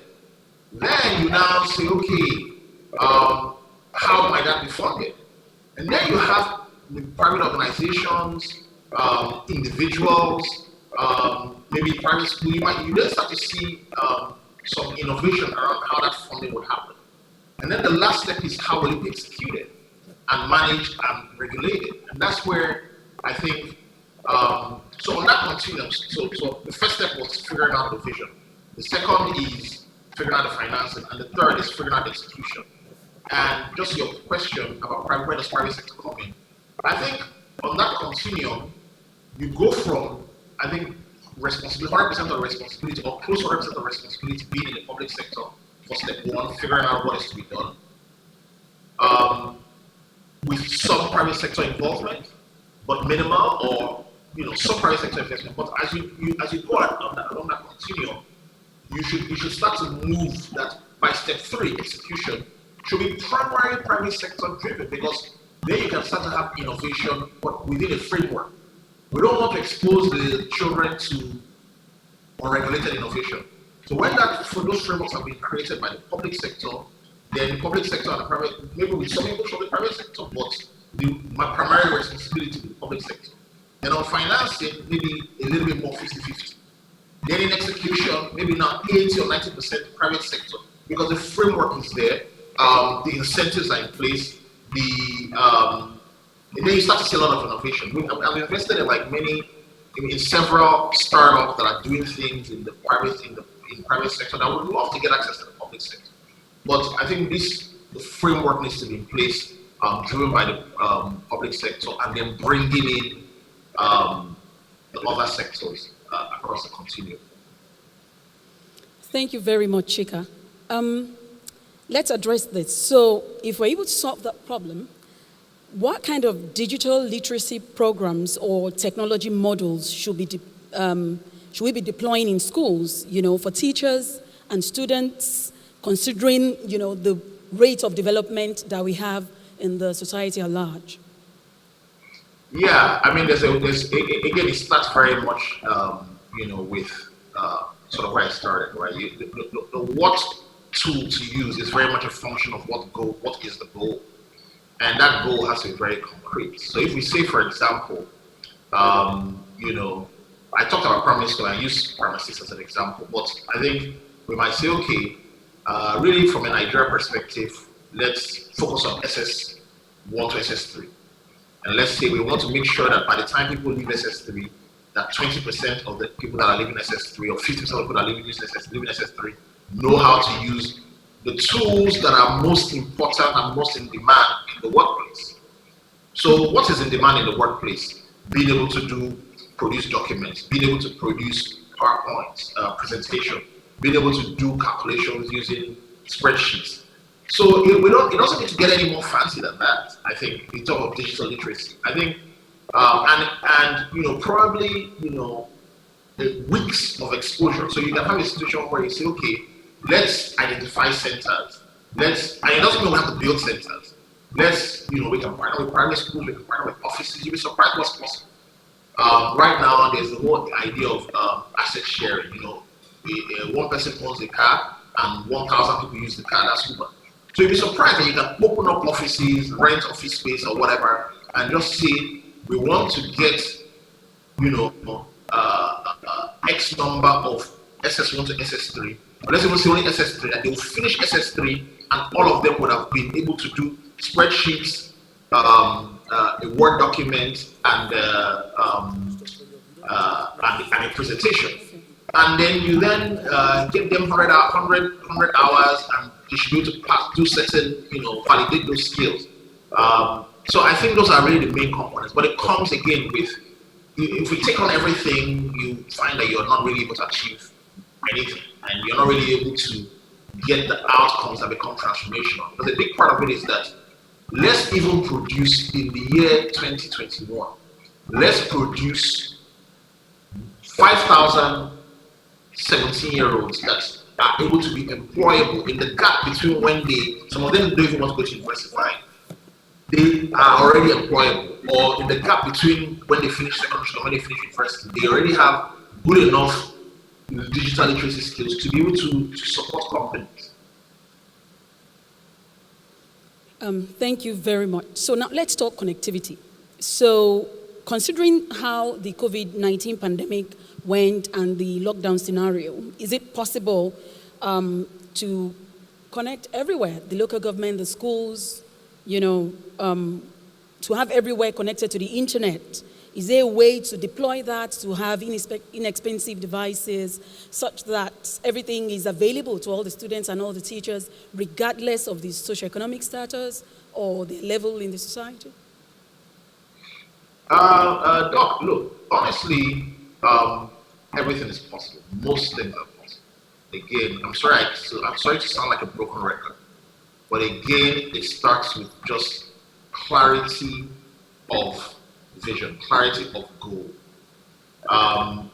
and then of the big goal, and then sequence. What are the steps? I know, like for example, in the public sector, there's already some initiatives, right? The NCC, the Nigerian regulator, has something called the Universal Access Fund. They're trying to get connectivity, but the problem that the Universal Access Fund is trying to solve is for the whole of Nigeria. So part of their problem is, okay, how do we even get some parts of Nigeria don't even have GSM, the original GSM that we had 20 years ago, don't even have it. So the problem they're trying to solve is really broad. But if you in the way that you've articulated, you say, okay, how do we get connectivity in Lagos? Then it's possible. I do think though that because these are people's lives that we're talking about, because these are children's lives that we're talking about, and that each child is important. So I think it's very important for the goals, when we set a big goal, for you to then have like the immediate short-term task or short-term goal, mini goal that can be undertaken for this current SS2, SS3 people. And what is designed for them in terms of connectivity might be different from what's designed for the long-term solution. So the long-term solution, I know public sector thinks generally in terms of administrations, at least that's the smallest unit of thinking. So we say, okay, I guess the next administration has maybe 3 years or thereabouts. So we say, okay, the 3-year goal is X amount of connectivity. But the amount of time it takes to lay out fiber or whatever is the connectivity and to buy the machine and to do all that stuff, by then, SS3 has gone, SS2 has gone, so they've missed out. But so why you establish that big goal, which is possible and which is well established, you'll be surprised the amount of help within Nigeria, within organizations, a lot of help will come. But when you establish that big goal, there's still a need to be agile and say, what is the lean goal, what is the goal for this year? And that's where things like, I keep going, again, I go back to this, the idea of asset sharing and utilizing assets and so on and so forth. So can we say every summer or during every holidays that we don't have to start with everybody?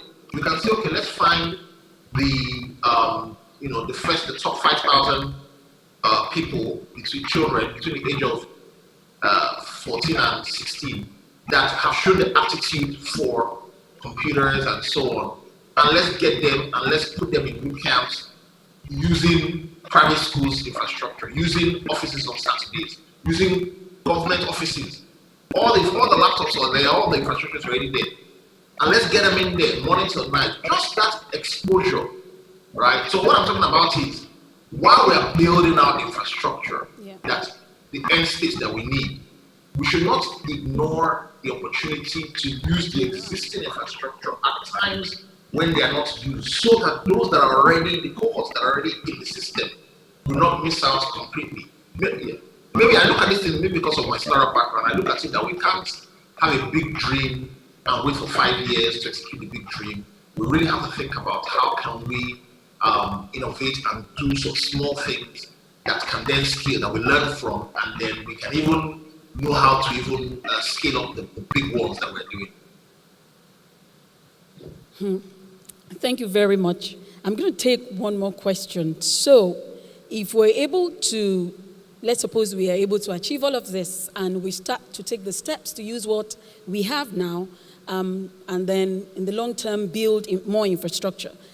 How can we, let's go broader now, a longer term goal. How can we stimulate this crop of digital natives, these on the 15th, the ones we're focusing on, to be creative and to become innovators rather than consumers of, the infrastructure and the digital world that there is? Yeah, no, great question. And this is, for me, this question I think is probably to me personally, is the most important. Based on the way I think about how nations, how societies change and how impact happens, transformation happens. The question you just asked now has to do with really mindset, because children in Nigeria are growing up and everything that they are using was not made by anybody that looks like them in Nigeria. What I mean is clothing, the fabrics, the cars, the television, everything, right? Is so they make, and especially computing, the software that they're using, the laptops, everything, the phones, is all made by people that look different, people from a different part of the world. And so they will probably develop the mindset that our own is not to make, our own is to use. And that's worrisome. And so I think that it's super important to number one, in solving that problem at scale, is to quickly develop the alternative picture, the alternative model. And that can be achieved. So in the introduction, I said I run a business called Decagon, where we take really smart people who have graduated from university. And within 6 months, we train them to be world-class software developers. And we're not just saying that with mouth. I mean, within 6 months, people who could not code are building software in Nigeria for Fortune 500 companies in America and in Europe in 6 or 7 months. So it's amazing what you can do with a brilliant mind and with focused investment in building their capacity, giving them a challenge. But what I'm saying is that, if we have the goal to help transform the mindset of the young people to be creators, then one way to achieve that is to say, let us take again let's say the most brilliant 100 boys and girls. It's very important that the girls are there. 50% of them must be girls. Let's take them and let's give them access to training, and not just training for the sake of training, and not just baby training, but really challenging training. So you have to pick the smartest people, give them really challenging training and really challenging tasks, and task them and say, you know what? For example, we want you to build the software that we are going to use for JS1 computer training, right? Build the software that we are going to use to train JS1 next year. This is your challenge. We'll give them mentors. And I guarantee you that they will build it. With training, they will build it. And what you will then have is they will believe in themselves. I guarantee if you do that, those 100 people, 10 years from now, 7 of them will have gone on to create companies. But in addition, the JS1 people will see that this software that they're using was built by 100 people. Shade somebody, Femi somebody, Tunde somebody from Kosofe, from this place, from that place, and it will blow their mind. And they themselves will say, okay, then that means I can do it too. Okay, so me too. I have to push myself. Then they'll now start looking for the opportunity. You may not be able to give everybody the opportunity. You may not be able to spoon feed everybody the opportunity. You may not be able to sell the infrastructure for everybody. But you don't necessarily have to. It's cheaper, it's more scalable to just create in them the belief, the hunger, so that they then go and look. They are then the ones that somehow you then trigger their own creativity and their own drive. And somehow you find that this is now what they are seeking. And you find that many of them will, one way or the other, find opportunities to then develop that creativity in themselves. Thank you very much, Mr. Chikanwobi. We shouldn't put any limits on the abilities that these children can possibly develop. We're very grateful that you took the time to join us at LTC 2020. Thank you so very much, and have a wonderful evening. Thank you. Great to be here. All the best. Congratulations. Thank you. All right, ladies and gentlemen, we're going to move on quickly to the next segment, where we're going to have the Deputy Minister of Education from the Republic of Ghana. So get set for the next one. You're welcome, sir.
Good morning to every one of you. I hope you can hear me. Moderator, can you hear me? Hello?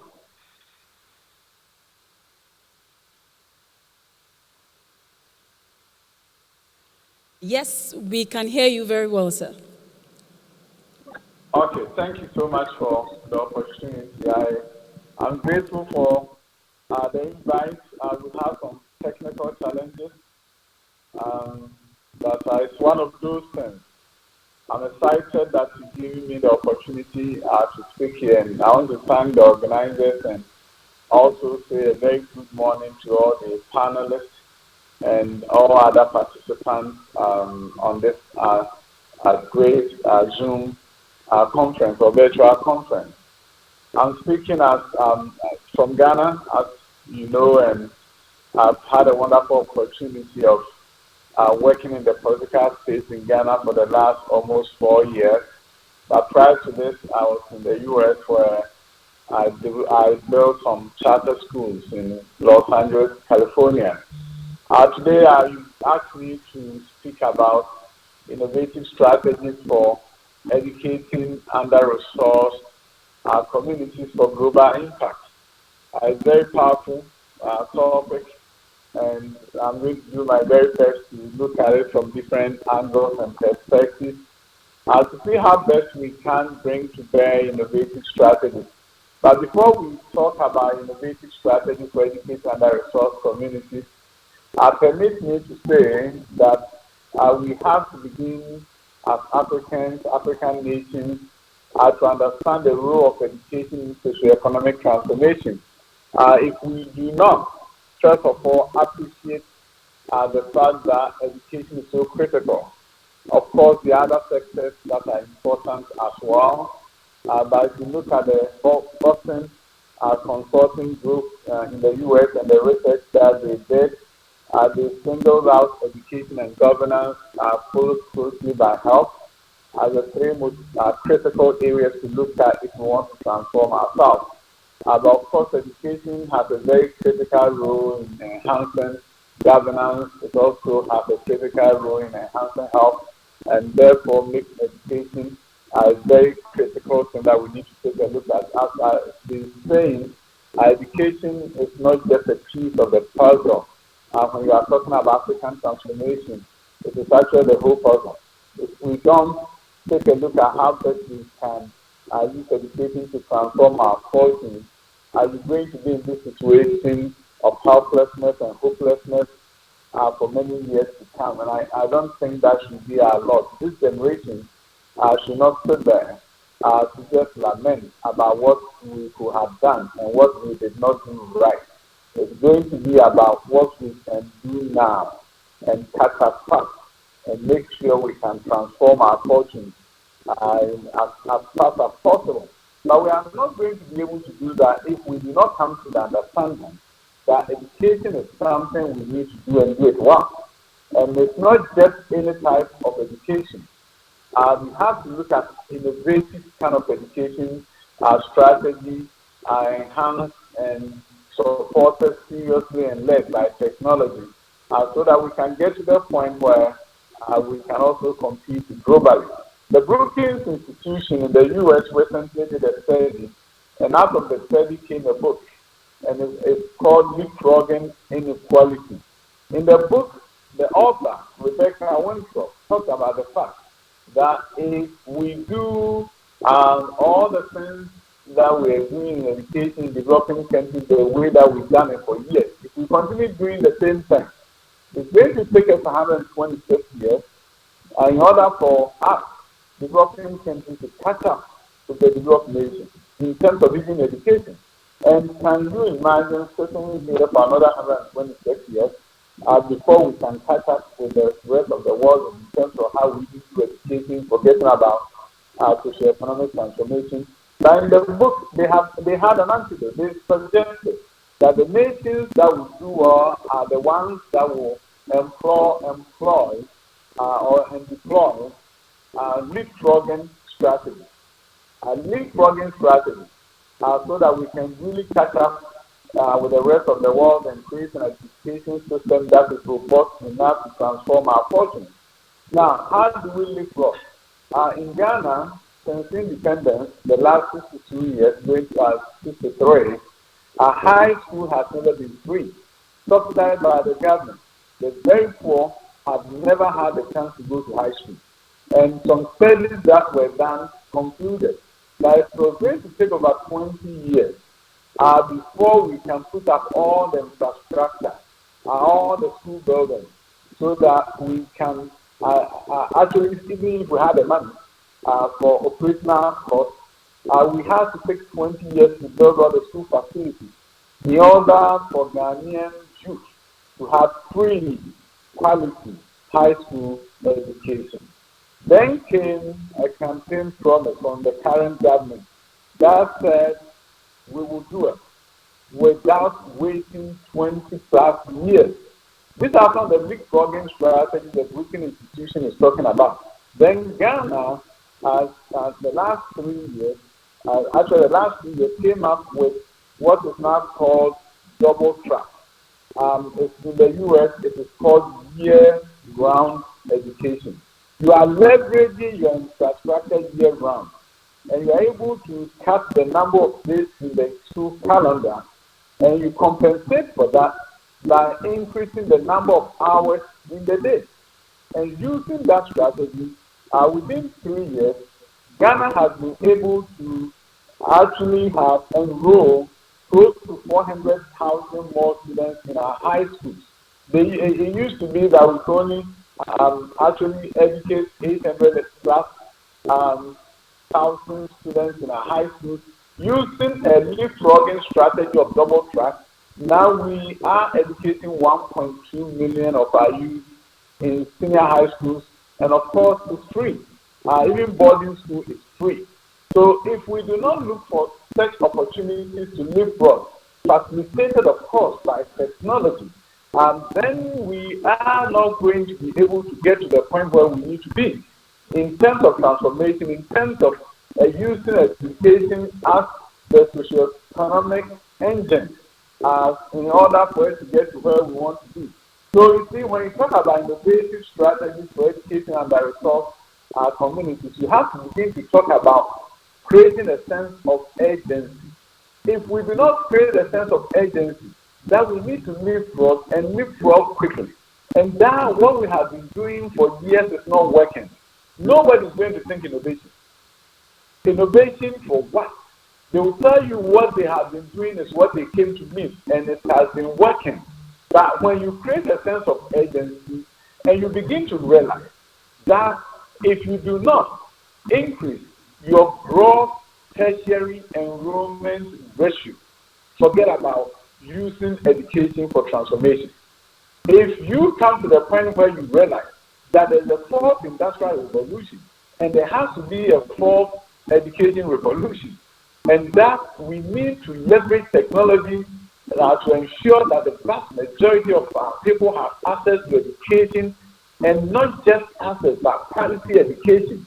When you begin to realize that education is so important, but in order to promote STEM education, which is a very critical piece of the puzzle right now, science, technology, engineering, and mathematics, education is one thing that we need to do, because it's not just about studying science, it's not just about studying technology, it's not just about studying engineering and mathematics and individually, it's about an integrated kind of education that calls upon our students to be taught in a cooperative way, in a collaborative way, where they can become critical thinkers, where creativity is employed, and where they can become effective communicators. We have to begin to deploy the forces. And deploying the forces means that if you look at the new Bloom taxonomy, you are not just going to teach at the lowest level of comprehension and understanding, but you are actually going to look at the highest level of learning, which is for creation. Instead of looking at the students and talking about memorizing, for me, rote memorization in Africa and a number of countries, the person who can memorize is the brightest in the room. We have to run away from that. But that sense of urgency should be created, that if we do not get all this critical attention are in a space where they can think for us. If we do not make sure education systems actually thrive on getting students to think critically and not memorize on facts for teachers to grade, because that is what the West African Examination Council is asking us to do. If we don't create that sense of urgency, people will care less about innovation. But it's when they begin to see that there must be a greater sense of urgency here, we've been doing things the same way and we are not getting the right results, that is when people begin to talk. How do we innovate? Now, we need to do steps. We don't have all the tools. How do we make sure that instead of doing the wet lab, where every school must have a science lab, with all the bells and whistles and the equipment, which we wait for many years to have, why shouldn't we do virtual labs, which we are now doing in Ghana? We are creating virtual labs that you can simulate just with your projector. You have your laptop, and students are excited about science because they are doing virtual science lab activities. This is also a leapfrogging strategy in terms of how you improve quality.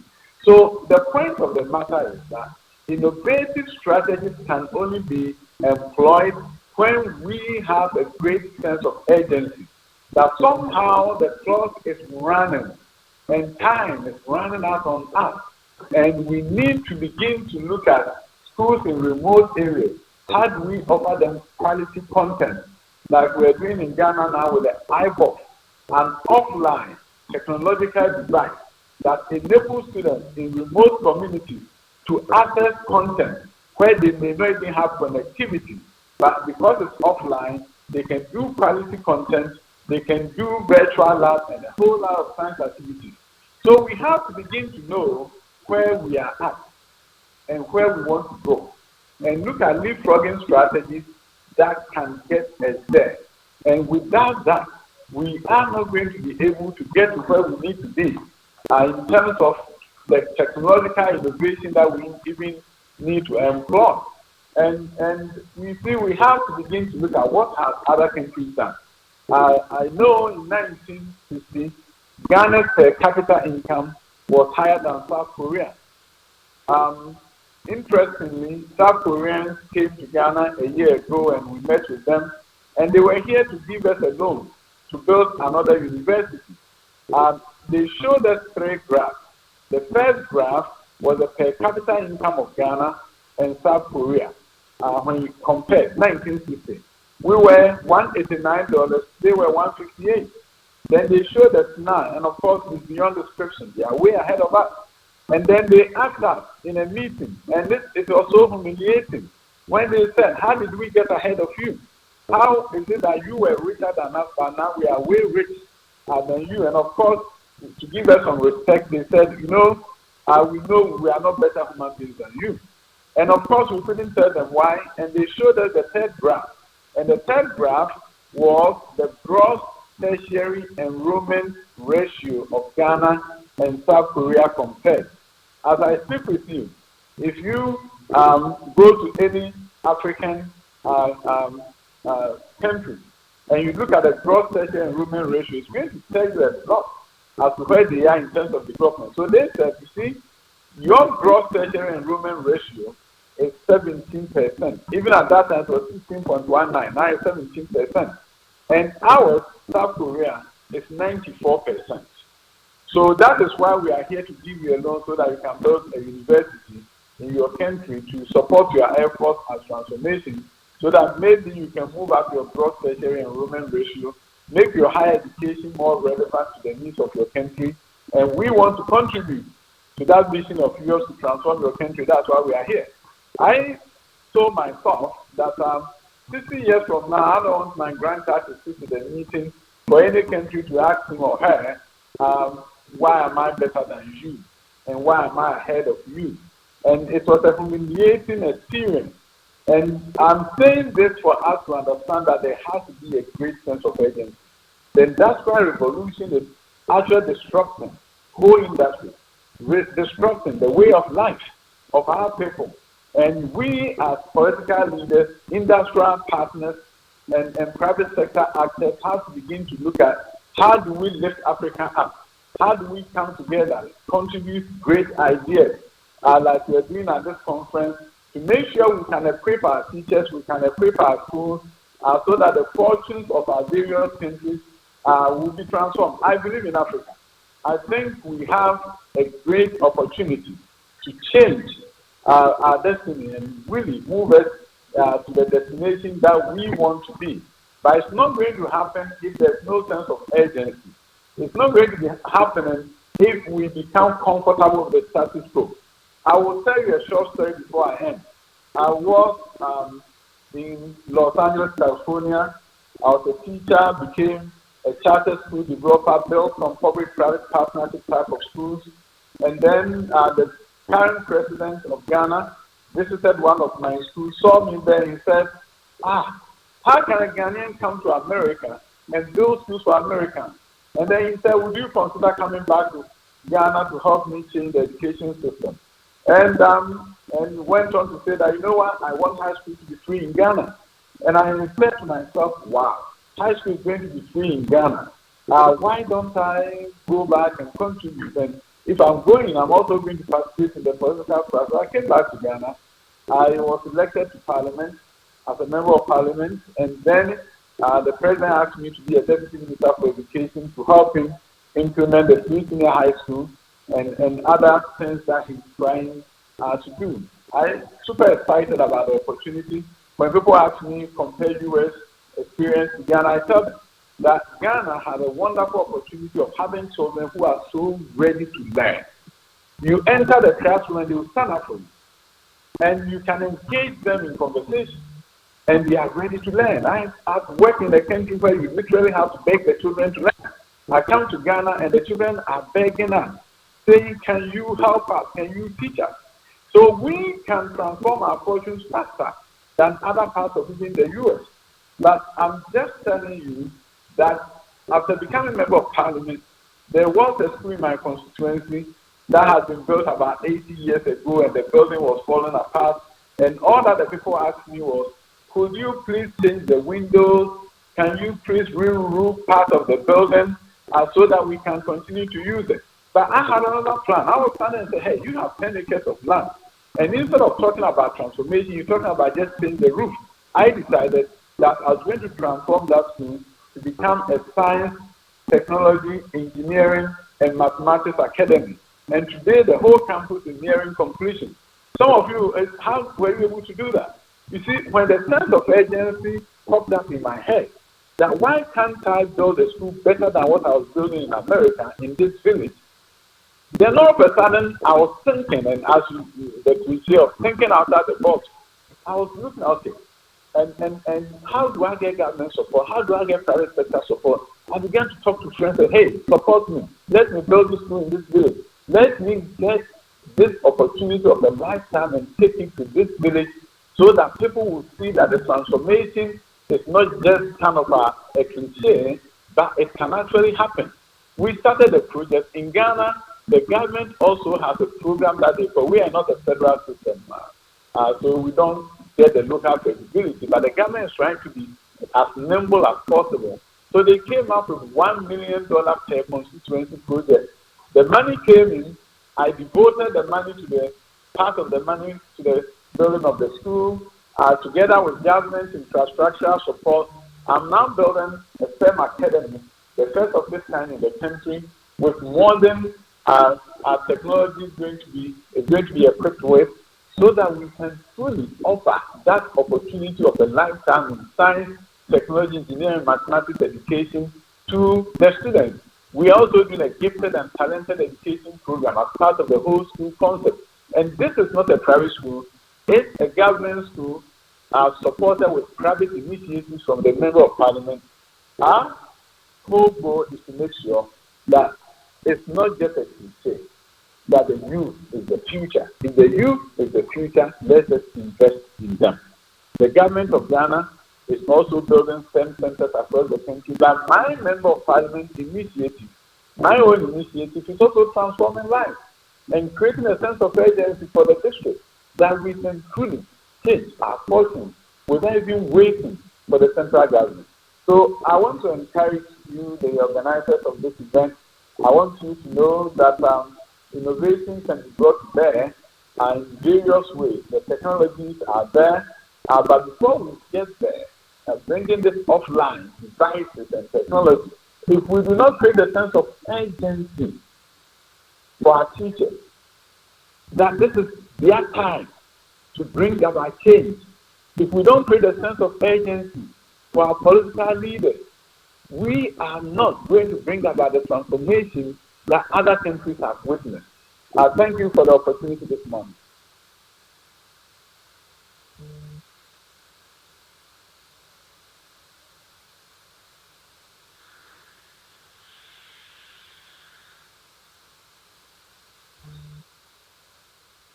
Hello?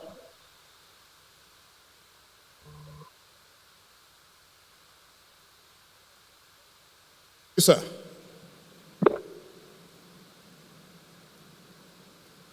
Yeah, I'm done. Oh, okay. Thank you very much, Dr. Adutum. Very fantastic presentation. We're happy to have you despite all the hitches that we have, or that we've had. And we're really it's really very interesting that you mention the kind of support you're getting from Parliament for the constituency projects. And, I'm hoping that we also will be able to replicate that sort of thing in Nigeria, where we look at schools in rural areas or understaffed areas as, constituency project supported. Thank you very much, sir, and have a good day. Thank you. Thank you.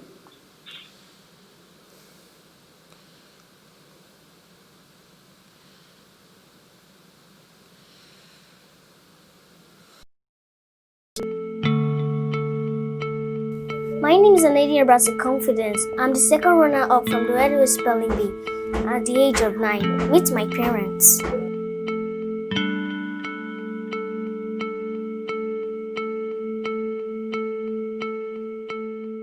Hello, good day.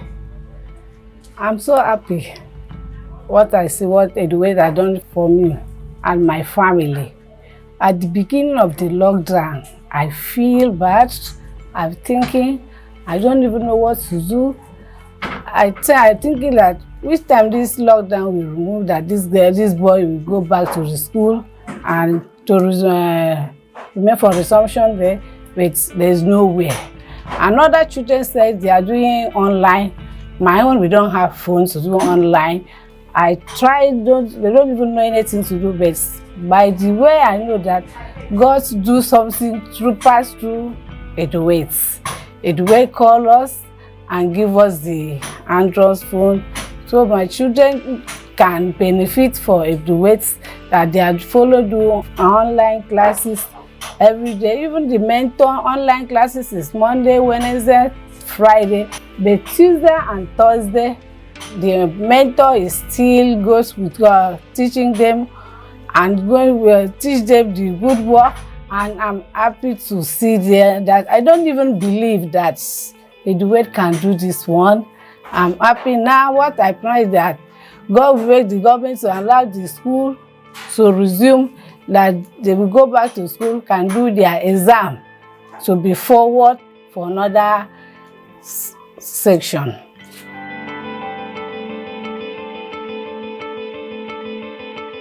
Edward Homeschool project has been very interactive, has taught many people a lot of things. Many things that people weren't taught in school are taught in the homeschool project. The Edward still gave me a mentor, and they gave me a mentor. The mentor taught me many things that no one has taught me in school.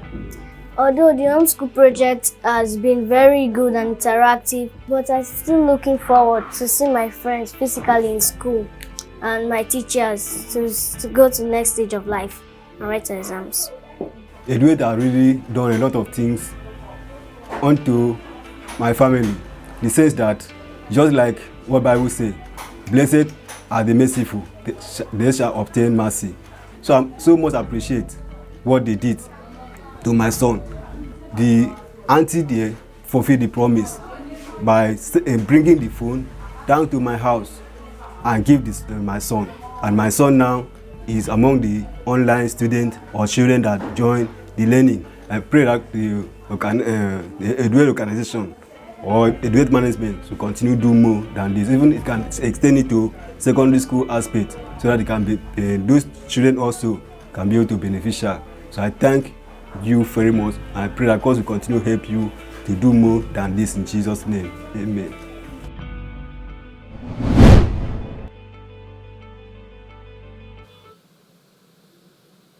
All right, welcome back to the Lagos Teachers Conference.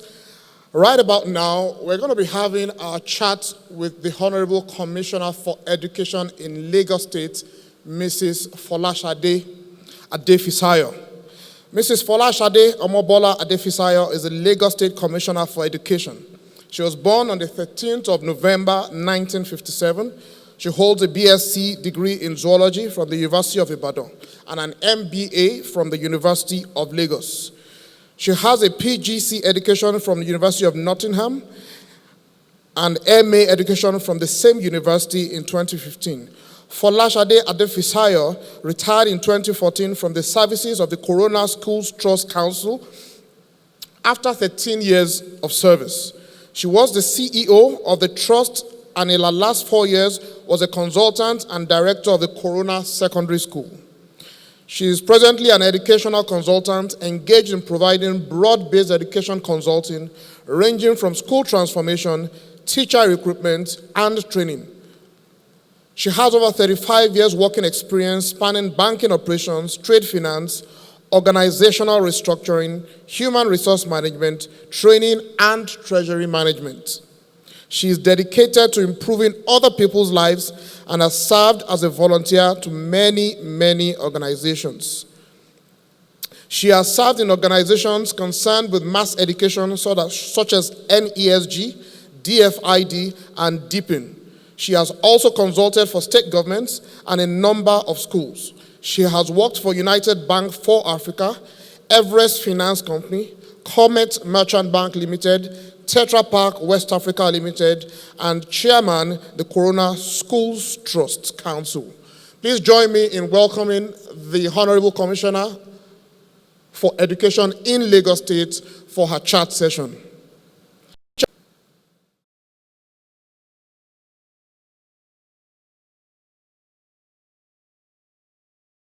Well, one thing is infrastructure. The schools are in poor state. A lot of schools are in poor state, and we need to tackle that with all sense of seriousness. I think that for me is one of the most painful points. The other painful point is that we haven't invested sufficiently actually in technology. Because when the pandemic came and we had to lock down, we now saw that we haven't invested sufficiently. So I think for me those are the most painful. There are many other things, but I think those are the most painful points.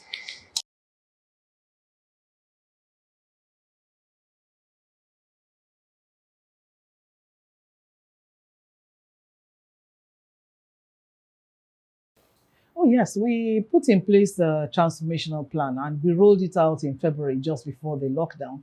We invited a number of potential partners and existing partners and rolled out what we wanted to do and asked them to support us. And so throughout the pandemic, I will say that the support has been unprecedented and we've been able to raise well over 2-3 billion naira, not cash-wise, but in terms of donations and support. So yes, it's a major strategy of ours.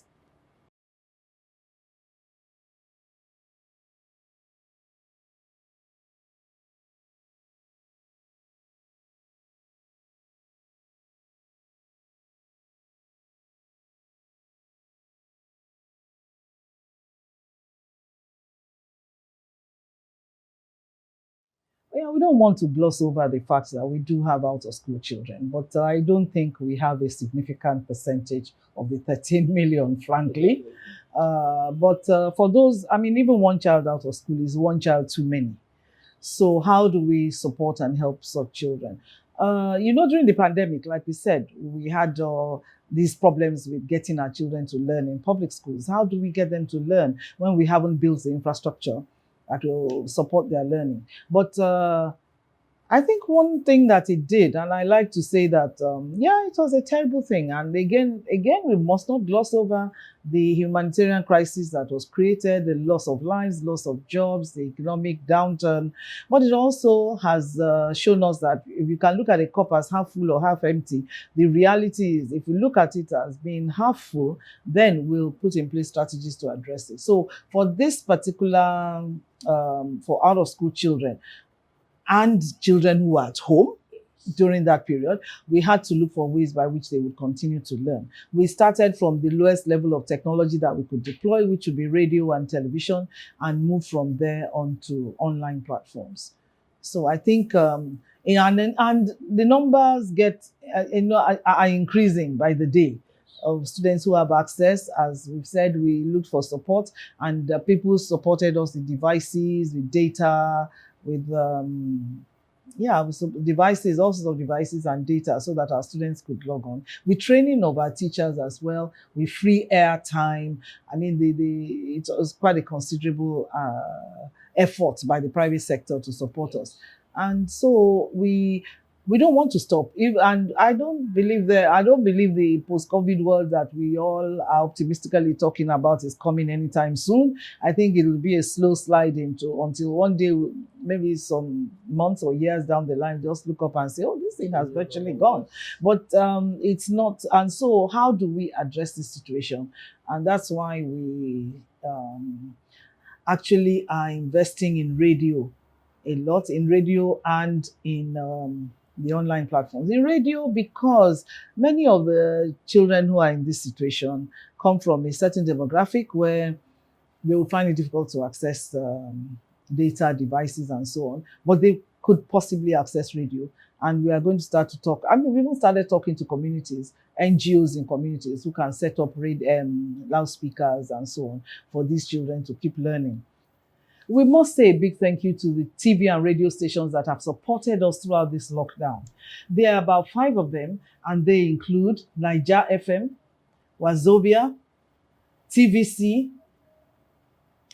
LTV8, and Echo FM. But we know that going forward, that's not a sustainable strategy. And so we are also looking into the possibility of setting up our own facility.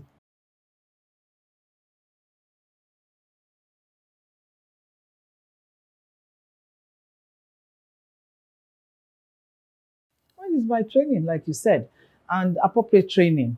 Because in many instances, what we have seen as online training, and we've looked at it extensively, is really distance learning. That is, they've just transported the pedagogy, their present practice online. So it's not as if they are using the full capabilities of an online platform.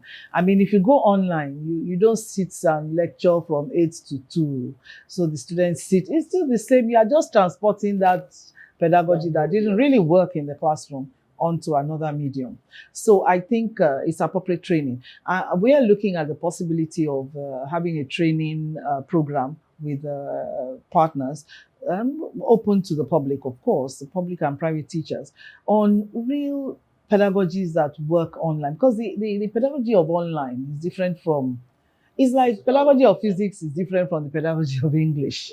You just have to deploy different instructional strategies. Of course, some things are common to all, but you do have to deploy different strategies for different subjects and also different media. So we think that it's time for us to really do appropriate training. Let me tell you, the quality of teachers will not improve unless we really address the esteem, the status, the economic benefits of being a teacher. As long as it is this way, I don't know anybody who wants their child to be a teacher. Even teachers do not want their children to be teachers. So unless the profession becomes more attractive, becomes a profession of choice for a young person, we can't do anything about the intake. We'll just have to take those who want to go and then provide them with good quality education, and then start to work on the other leg, which is on making the status of the profession, on raising the status of the profession. So when we talk about training, when the people who come in, now we've got to give them good quality. We've got to deepen their learning. We've got to make it more practical and less theoretical. And I think as a state, Lagos State, we have 2 major We have 3 major teacher training institutions. And in the Ministry of Education, we're talking. Now we're talking and telling them about the kind of people that we want. And I think working with the Office of the Special Advisor on Education to the Governor, we are soon going to sit together and design the kind of training that we want our teachers in Lagos State to have. Right now, we accept that because of their curriculum and a lot of other factors, we just are not excited about what we're getting. But we know that what we're getting is what we have. It's a bit like you work with what you have. So we must work with what we have. As we build up the profession, more and more people will be interested. Yeah, and will improve quality. Thank you so much for having me here. And I'm very glad that you are embarking on this program, the Lagos Teachers Conference 2020. There are never too many training programs. And it's important that we continue to improve the practice and the craft of teaching. And I would always be on the side of anyone who wants to do this. So thank you too for being that interested, for the sacrifice, because I know you are doing it gratis. And I hope you have really great deliberations at the conference that will continue to improve the profession. This is our great profession. Thank you.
welcome back to this next segment. Thank you very much, everyone, for staying with us since morning.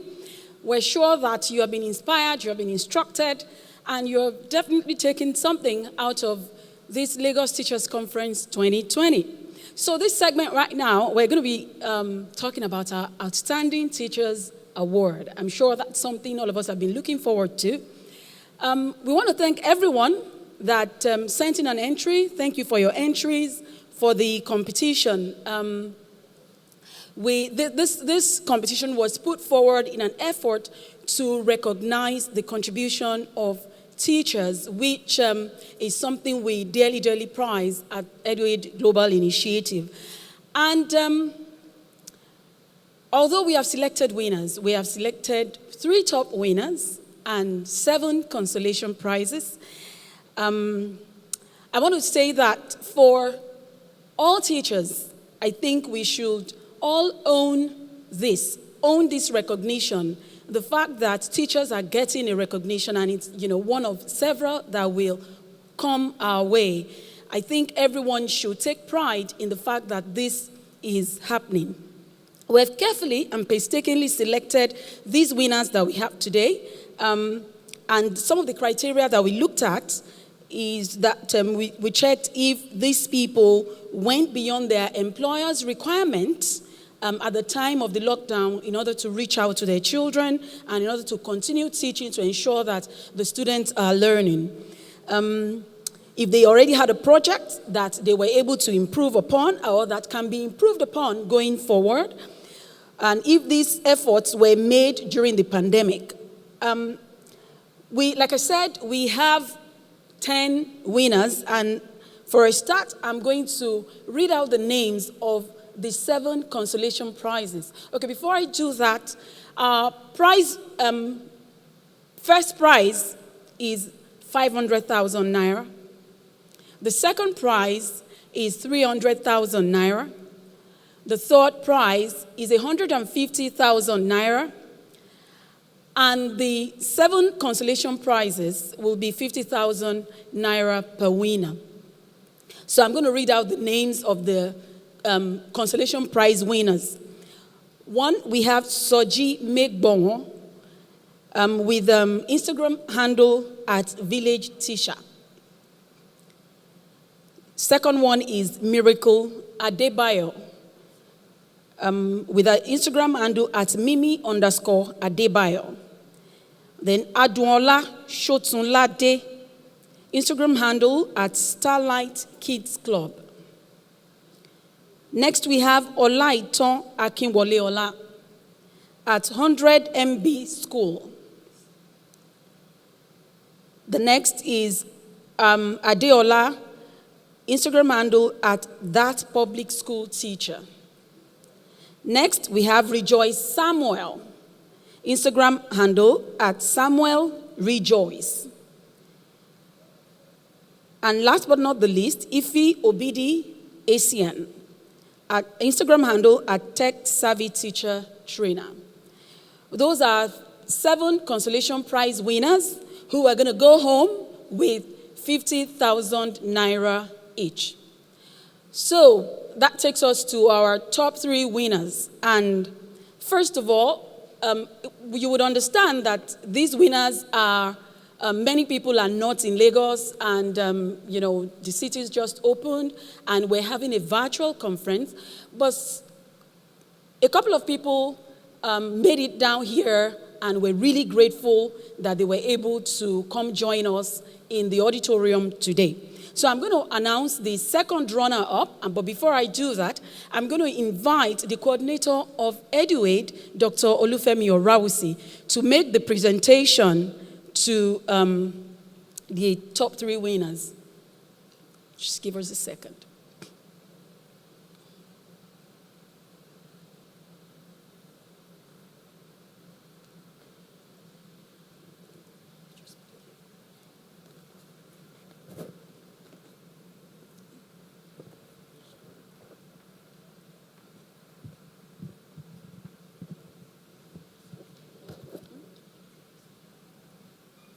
Pardon me, please.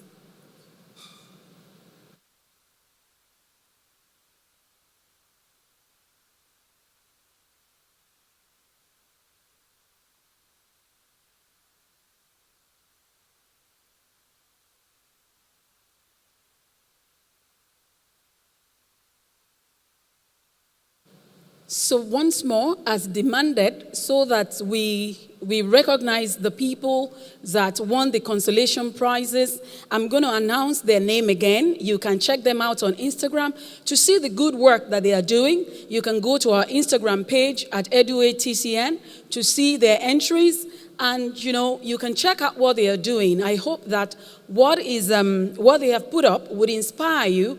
Whatever you are doing in your space, you'll be encouraged to scale this up and make more impact on children around you, your students and children everywhere and all over the world. So I'm going to read out the names again.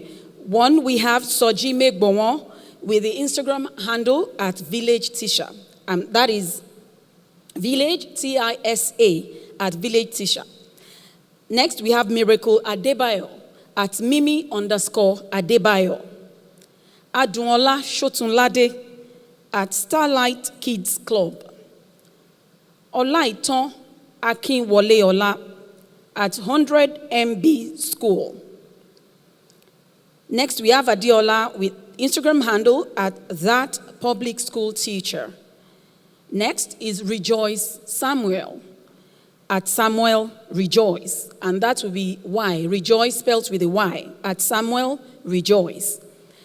And last but not the least, Ifi Obidi Essien at Tech Savvy Teacher Trainer. Those are 7 consolation prizes, and I believe that when you check their work, we'll be inspired. That does not undermine the submission and the efforts of all others, but as you well know, we will definitely have winners. But we encourage everyone to keep doing what they're doing and to own this as all teachers as a recognition and an appreciation of all the efforts that all teachers all over the world are putting in to educate their children. We're going to take a quick break right now, and then I'll come back to announce our top 3 winners. See you soon.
Welcome back.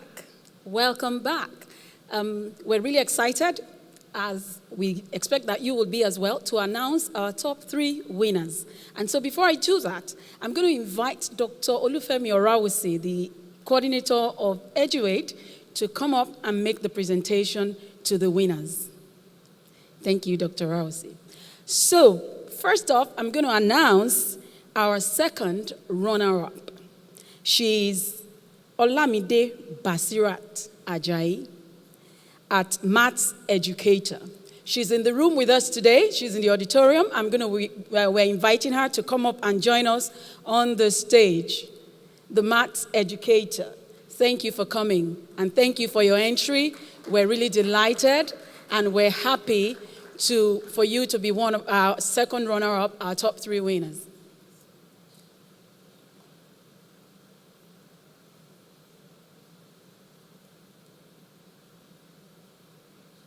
Okay, we'd like you to say 1 or 2 things that you might want to share with us.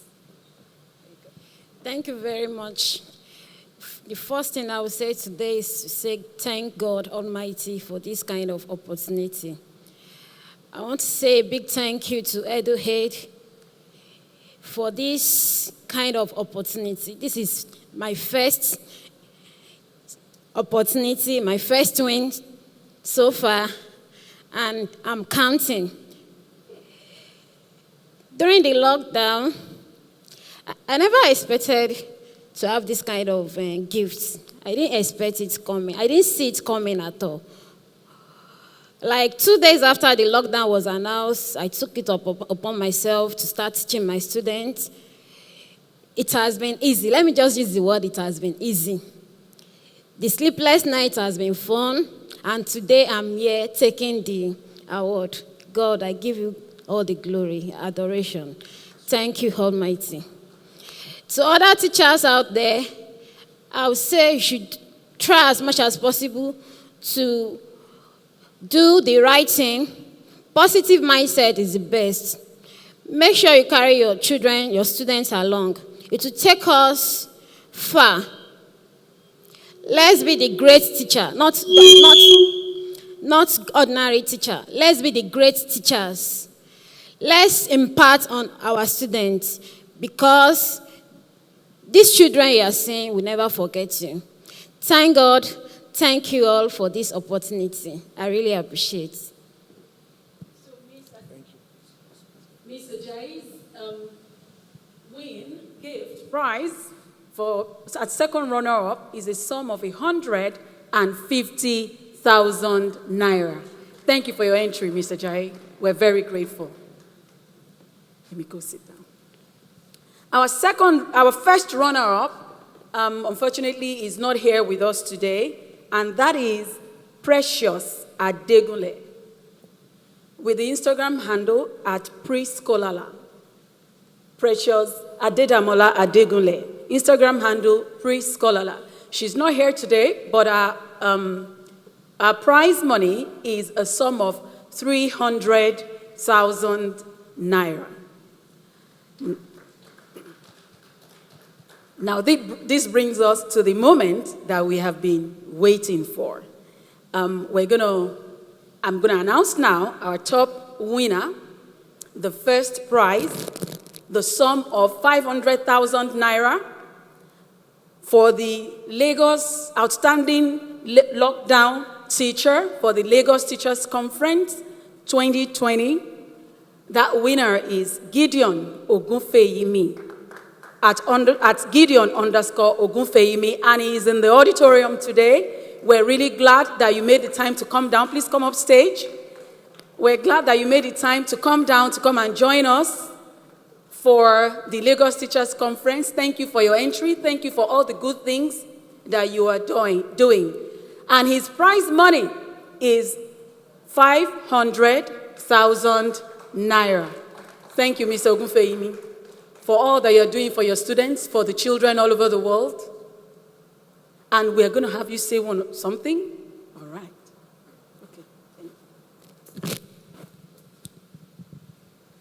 Okay. Thank you very much for this honor, and I'm actually really glad, and I can't begin to say how excited I am, though I'm trying to be calm because of the long story.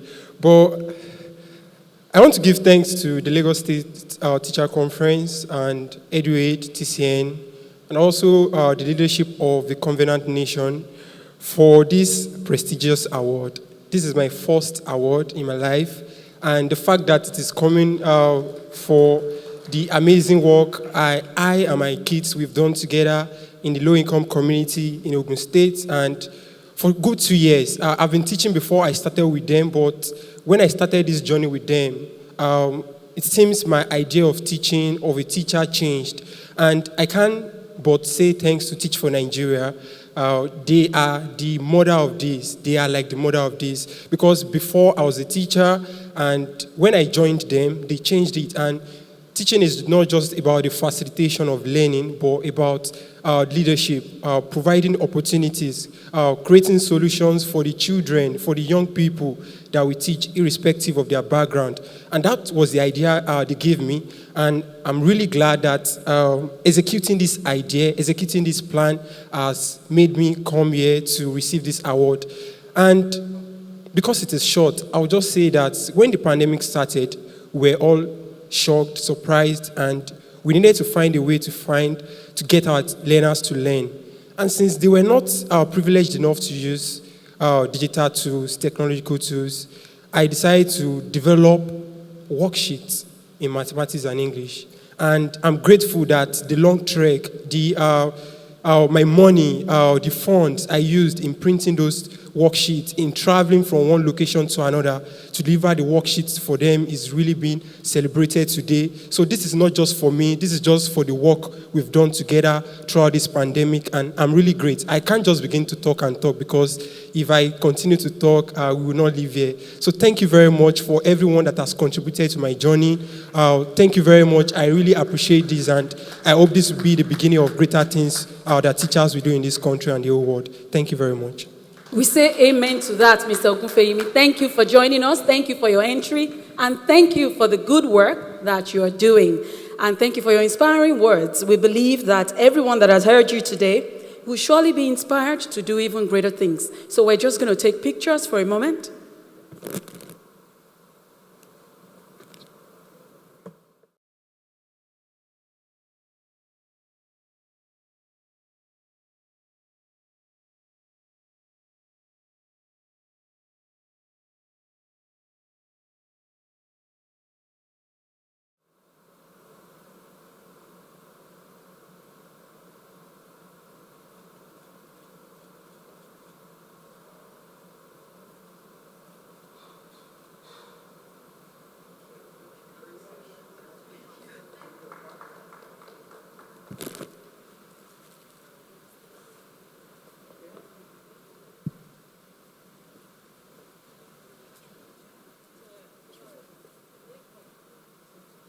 Once again, I say thank you for all of your entries, and we encourage every teacher out there to innovate. We encourage every teacher out there to step out of their comfort zone and do new things. And we hope and trust that you have been inspired by all the various entries. Please visit our Instagram page, and you can have access to all of the various entries, and you can see all the wonderful things that teachers all over the country are doing to teach their children, to ensure that the children continue to learn in spite of the lockdown and in spite of challenges that may exist in their community and in their societies. And I want to believe that we're all encouraged. Now, the duty falls on me to say thank you to everyone. So at this point, the fourth edition of the Lagos Teachers Conference is drawing to a close. We thank you, everyone, for staying with us over the past 2 days. It's been 2 days of excellent, well-targeted content that has addressed the current concern in our society, in the present day, in teaching our children. We have had the opportunity to learn and unlearn and relearn. We have been given the opportunity to evolve, to be curious, to step out of our comfort zone. We have been called to embrace the digital world and to innovate within our context, in order to appropriately teach our students and deliver our content and scale up on whatever it is that we are doing. Another thing is that we've been called upon to become children, to become students ourselves. The only way you can scale up is to continue to learn, to continue to do research so that you will remain relevant and up to date.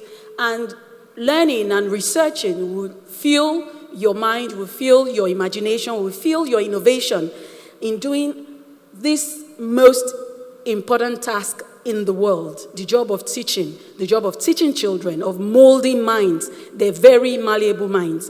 And so at this point, I'm going to start off by thanking our speakers from yesterday, Mr. Peace Bamidele, Mr. Jude Ashedu, and Ms. Shewa Wodiji. They anchored our pre-conference workshop, and it was amazing. The engagement was fantastic.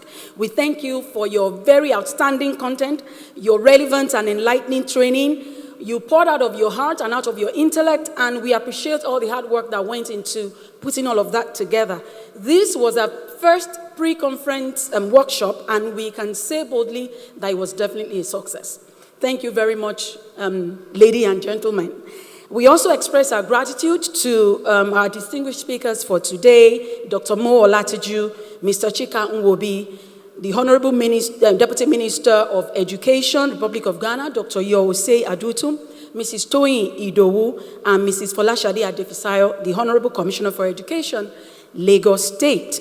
Thank you all very much, sirs and ma'ams. We're truly grateful that you honored our invitation and for stimulating and inspiring us today with your talks. We pray that all the effort that you're putting in and your desire to transform the education space will definitely come to fruition. So, distinguished teachers, proprietors, educators, education enthusiasts, parents, and everyone that has stayed with us on this journey of LTC 2020, we say thank you. This is for you, and we trust that the time that you have spent has been worth your while. I also want to thank the EduAid team that have worked ceaselessly over the past weeks to plan and execute this conference, and they keep working. They are working right now. That's why we're able to have this virtual conference. Well done, guys. Thank you very, very much. I also want to thank the coordinator of EduAid, Dr. Olufemi Orausi, for his unrelenting drive to expand the vision of EduAid. We appreciate the visionary of EduAid Global Initiative, our senior pastor, the senior pastor of the Covenant Nation, Pastor Kojo Imade, for birthing this vision, his excellent ideas, and his constant support and direction in steering the ship of EduAid. And then we thank God Almighty. Finally, mostly, we thank the Lord Almighty who brought us to today, who brought today to pass, and will bring us back next year. On that note, we draw the curtain on Lagos Teachers Conference, LTC 2020. Thank you for coming. God bless you, and see you next year.